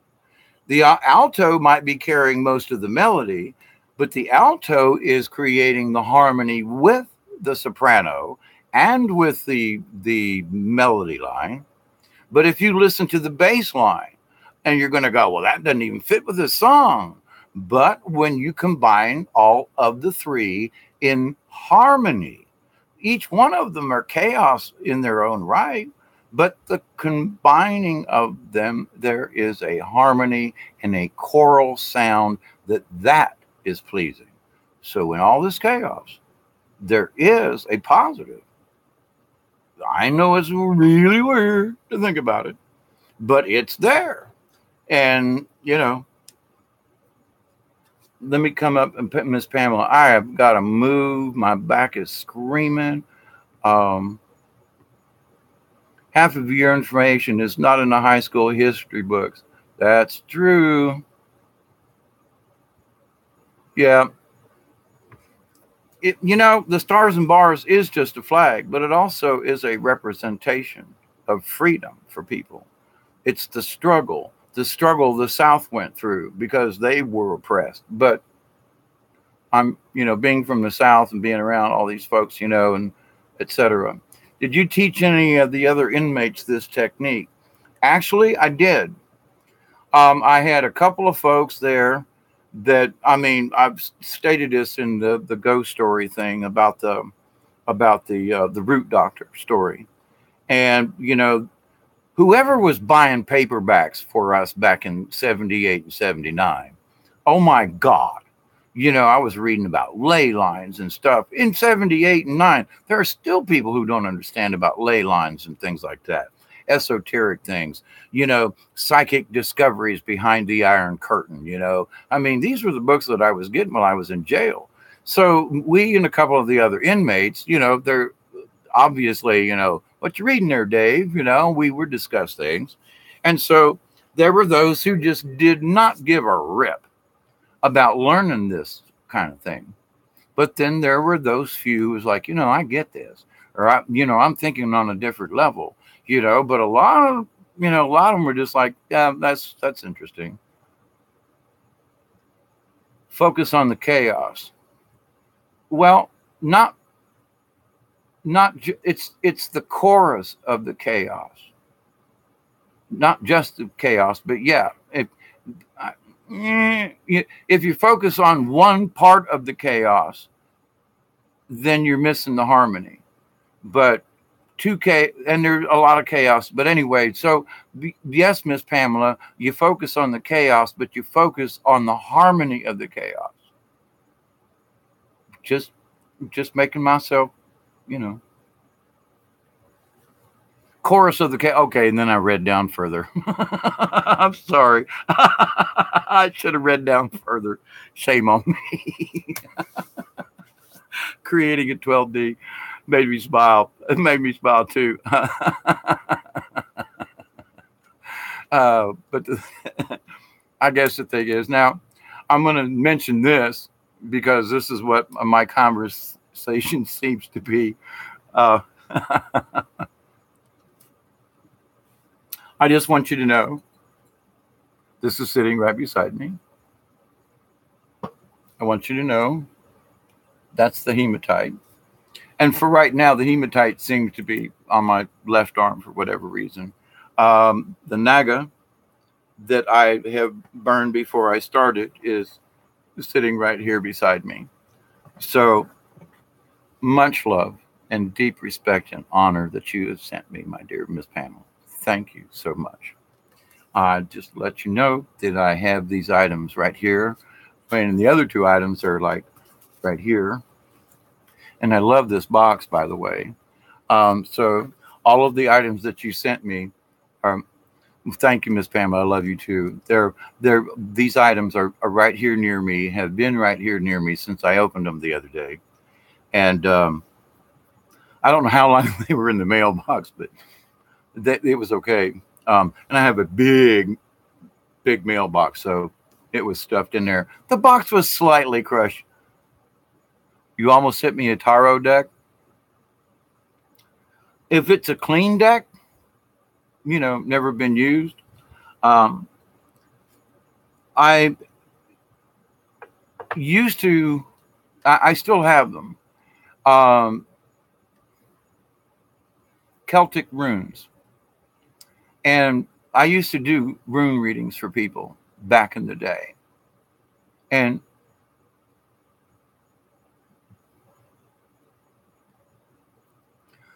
I think I told you, maybe I didn't, but I'll say again since we're on here right now, and this is the end of the 2 hour thingy, that I swear to goodness, when I went into town the other day, I stopped by my favorite store, which is the last one on before I turn and go out of town, and there is nothing, you turn right and that's it for 15, actually 20 miles. But anyway, my house is only like 14 from town, but to the point though. So I stop at my normal station and I get gas and a drink and a scratch off card, and I'm looking for my Naga, right? And I'm like, well, we changed tons. And I was like, but you're both are Pakistani or Indian. Oh yeah, but that was my cousin, and I do not like to sell these types of of the incense. No one was buying enough of them, and I could not make enough money off of them, so I quit holding them. And I was like, okay, He went into this long thing about how, we do not more carry this, All right, so I thought to myself, well, this was like the place I got my Naga, So then a couple of days later, it's like it shows up and you sent me a box. I was like, that's sweet. Gives me time to find another outlet, a place to it. I know there's another place in town, but it was just that was my spot, Anyway, so I just found that to be like right in there, It's getting more and more difficult to get Naga Champa in the U.S. Maybe so. Maybe that. Now they used to sell all kinds of incense. This guy, whoever took around here, the Pakistanis and some of the Indians bought up every single small store that around here. I mean, mom and pop stores that were owned for 40 or 50 years through the family, cousins, uncles, aunts, brothers, sisters. Now you walk in, hey, hello, how are you today? And it's like, huh? Okay. So you can't find white owned or run stores anymore. I mean, all the little mom and pop little stores, you go in there and you know some of these people and blah, blah, blah. You go in and they hardly even speak English. Well, it's been about 15 years ago now, about the turn of 2000. There was a big influx of folk from Pakistan and other countries. Now, they did it smartly. They invaded smartly. They had a couple folks come over, and what they did was they would sponsor someone from their country to come in, and the Pakistanis started their own banking system here in the United States. So the other stores would pool in money so that a third store or a fourth store could borrow from the collective to open another store. So, the brother owns this one over here. The cousin owns this one. The aunt of one of the cousins owns the one down the road. And next thing you know, there is a family down here that's purchased all these small grocery stores. And some of them fairly good. I mean, we're talking decent business here, But these people, they couldn't get a traditional loan from the bank here in South Georgia. So the Pakistanis created their own banking system within their own group. They lent to each other. So if someone failed, they would simply bring in another family member to take over that thing. I need to write textbooks. I used to write lesson plans. I used to write books on how to, do machining, how to do procedures. I mean, I was a technical writer for these kinds of things. These facts about what? About how these Pakistanis took over all this down here. It's an amazing story. And I mean, I learned this because I live here and I started asking questions and I made friends with people. That's when I stopped in that store the other night. I've been seeing the same guy there for years and years. And he was like a fixture. But now it's totally different. A cousin or someone has taken over his job or business or whatever. And so the cousin or whatever doesn't tell the same thing as the other. Just that's how it goes, but it's still in the family. Now, the Chinese have done the same thing in that actually, and so have the Mexican restaurants down here. They're all owned by a Mexican consortium. And they started one, bought another one, and these two pooled their money and opened a third, and these three opened, and they went to a fourth, and they now every single town down here in South Georgia has one of these particular Mexican restaurants, and they're owned by the same consortium. Now they're each got their own manager and their thing, but the background is that this is what went on, and they loaned between the others because the Americans wouldn't lend them money, so they lent to each other. So this store might have started and been in business for 5 years until they made enough money to open the second. But between the two of them, then they were open to do a third and a fourth. Same thing with the Pakistanis. Now, the Chinese are doing the same thing, and I found this out again by asking questions. And I was asking one of the Chinese waitresses, like, I see you in here before, and she was studying chemistry. And so I was like, you're not just a waitress. You're studying chemistry, and she was studying physics, and she was trying to learn she had Chinese books in both of those, but was trying to learn English. And I had gotten in because she'd found out I was an engineer anyway. But to this point I was like, well, how come if you're doing this, how come you're working as a waitress? And she said, because I was sold. And I went, what? And this just a few years ago now. She said, I was sold. And I said, to whom? She goes, in order for me to come to America, I was sold for 3 years, and that I would work 1 year with this uncle. Year 2, I moved to this other city over here and worked for this Chinese restaurant. And in year 3, I can go over there and when my debt is paid, then I'll be able to make my own choice. Yes, trafficking. And this has been 15. This is an plain open sight kind of deal. The Mexicans are doing the same thing. The families down here, they don't want to, they're all paid under the table, so nobody gets Social Security or anything. They all live like in a group home, and one of the owners or managers, they all own the house. So they get people to cross the border, damn near kill themselves coming through the desert. They work for 6 months, and then it swaps. So then the next group of family comes across, and these folks go back. They move into the house that the other guys moved into. Every 6 months, shoom, shoom, shoom. Well, why do I know this? Because I used to do maintenance in the restaurants. I used to play music. I used to do puppet shows and things in the restaurant. I used to do things for Halloween in the restaurant there. And I knew these people. And I watched this stuff go on, and it's like, it's still going on. And is this trafficking? It's indentured servitude, if nothing else. Because these folks are paid to get up here. And then while they're up here, they're paid a pittance, but they don't know any better because they can barely speak English. So they don't know that they're getting $3 an hour. And the manager, who's a relative, is skimming $4 or $5 an hour off of every single one of his employees and buying another house. But this is all legal because it's inter-family stuff. The Pakistanis are doing the same thing.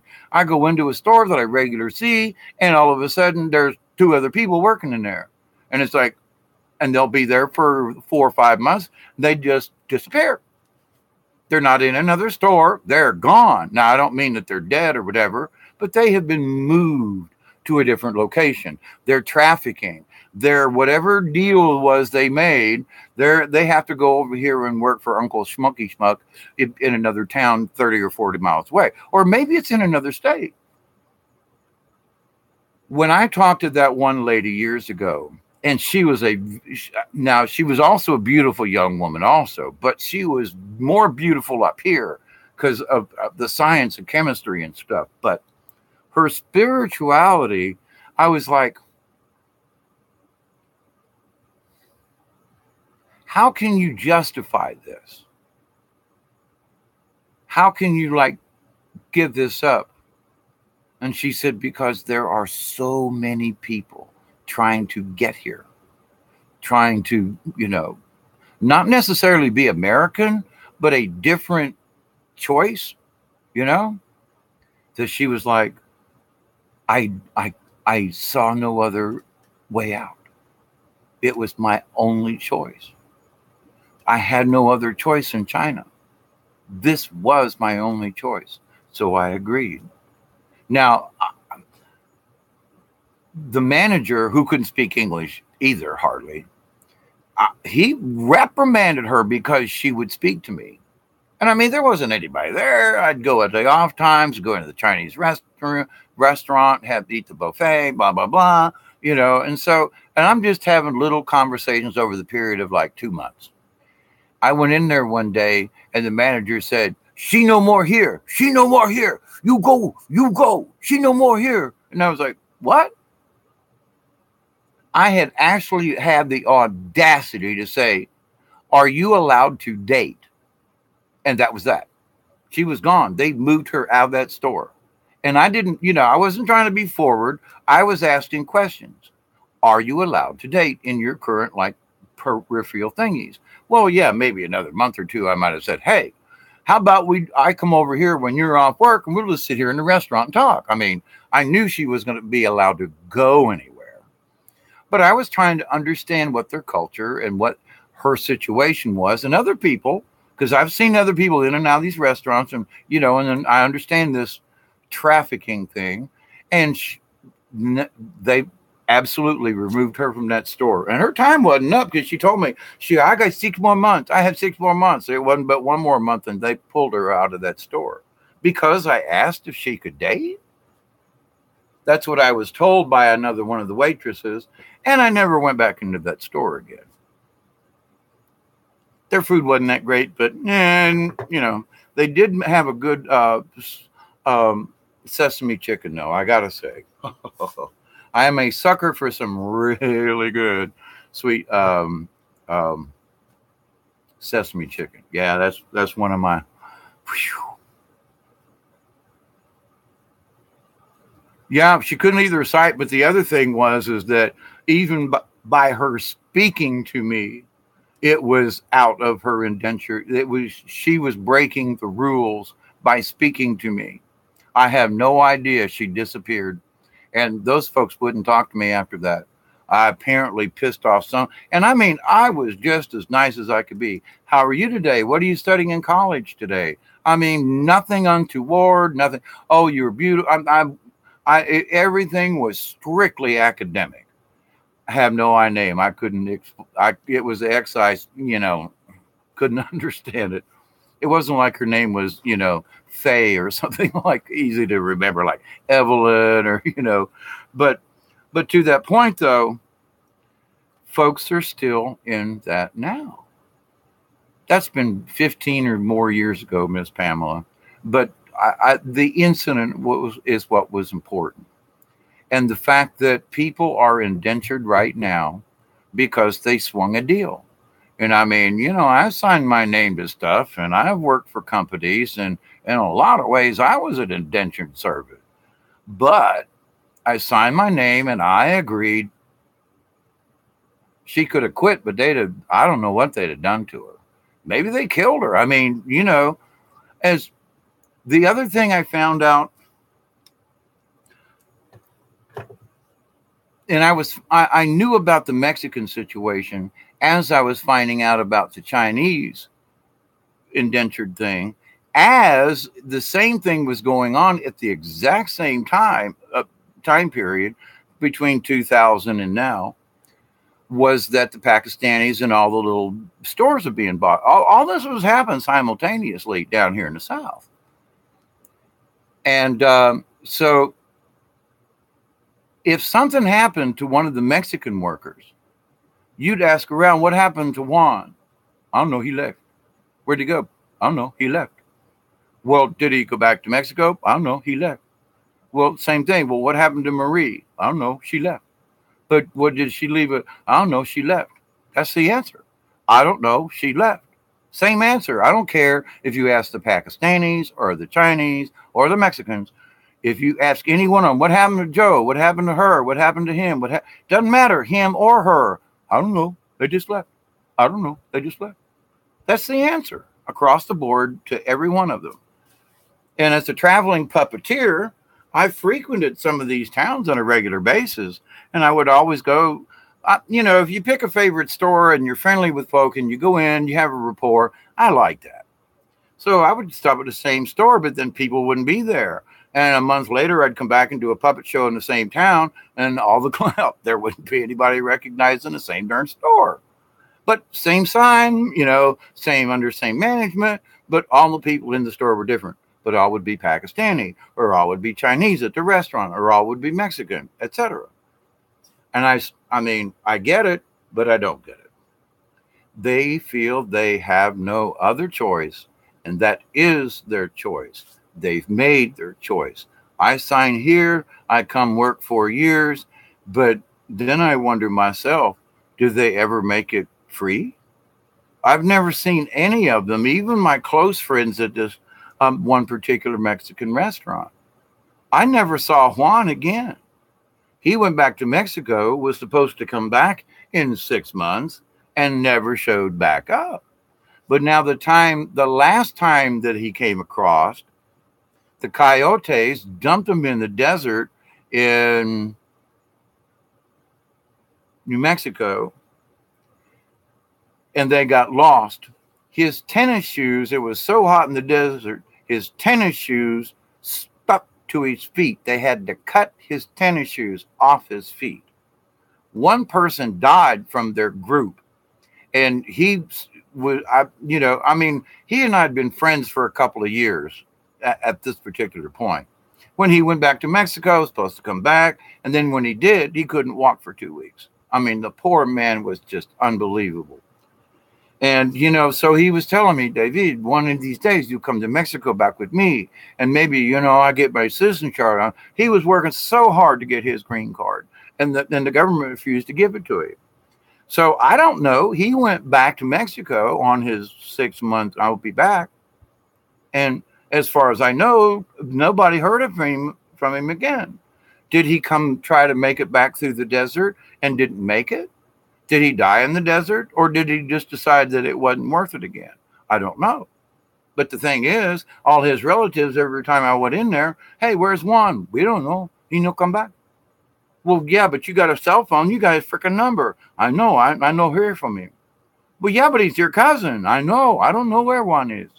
Was he in the desert? I don't know. It's not that these people would lie to me because they knew I was his friend. So they don't know where Juan is. Now, are they lying? Okay. They could have just said, well, he's not coming back. He decided to stay in Mexico, which I knew Juan was. We had discussed this. And that, if he got enough money, he was going to stay in Mexico. But the thing is that though when I inquired about him, they didn't say he stayed in Mexico. They just don't know. And that has happened in other instances. So I don't know. I know that there's a lot of it going on. And so my topic for tomorrow, I think, or later on today, actually, I would like to entitle it "In the Blink of an Eye."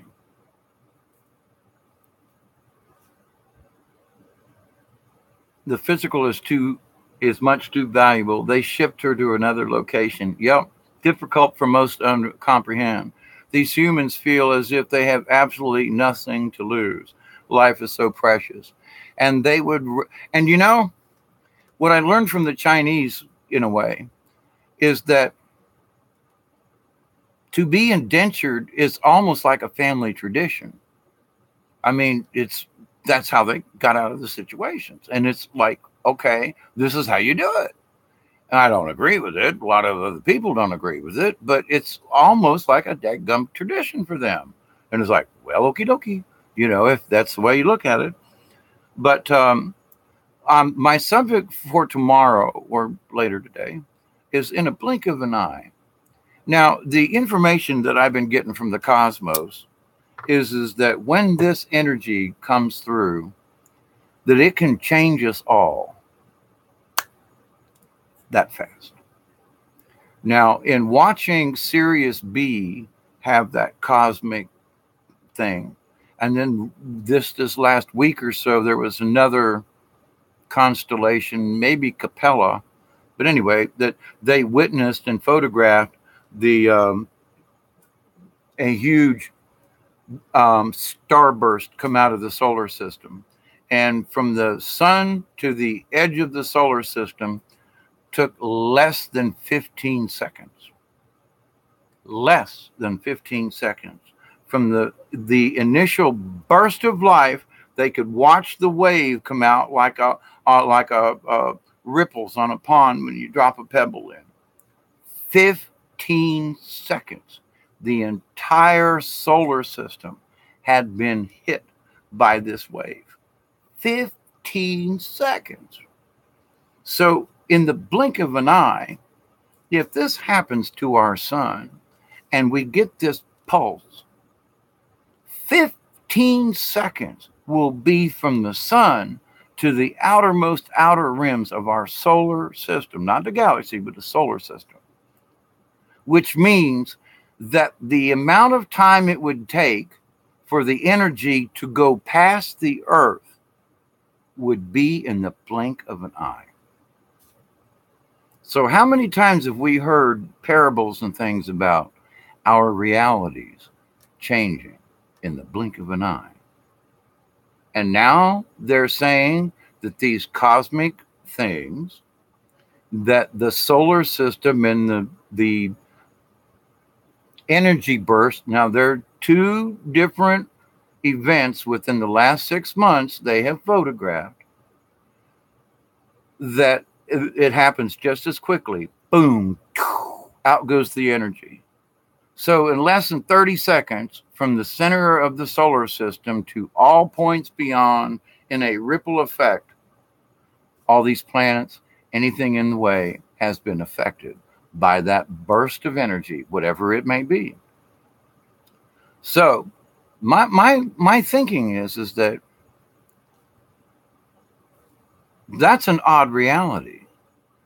If something passed through us within a blink of the eye, and you wake up and look around your house or wherever you are, and you go, how in the hell did I get here? What just happened? Now, the story is, those of us who have practiced this higher frequency, it's going to affect us less in the respect that we're going to be confused. Now, in another effect, though, because our frequencies and vibrations are already different from other folks, and I hate to use the word higher, but different, is that we will actually be affected more, but in a positive way, because we already have certain understanding. It's like my trying to explain that rocks and trees and planet Earth is real.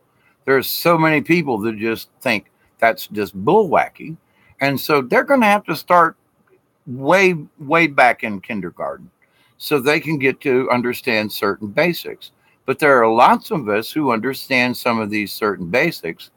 And then that way, when this energy does pass through us, it will awaken us maybe to the 12D. Well, I'm just hoping for the 5th.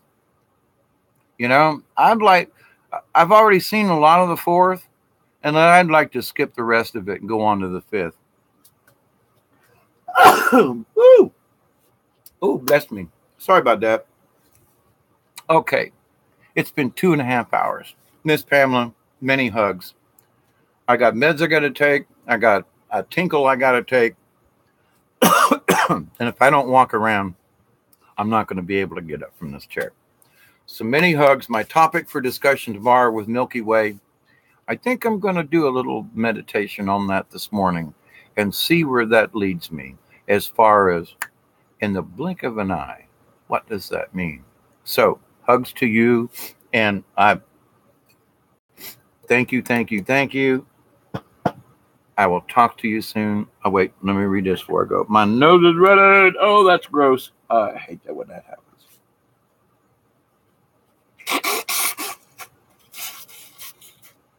Oh, that's so rude. But that's you will be our dark arts teacher, Sue and Deborah, our nurses, Milky Way vice president. Amen, sister. Good night, Miss Pamela. Until next time, blessings, greetings from my soul, heart, and heart, soul to yours. Love, honor, respect. Good night, everybody. Or good morning, actually. See you soon.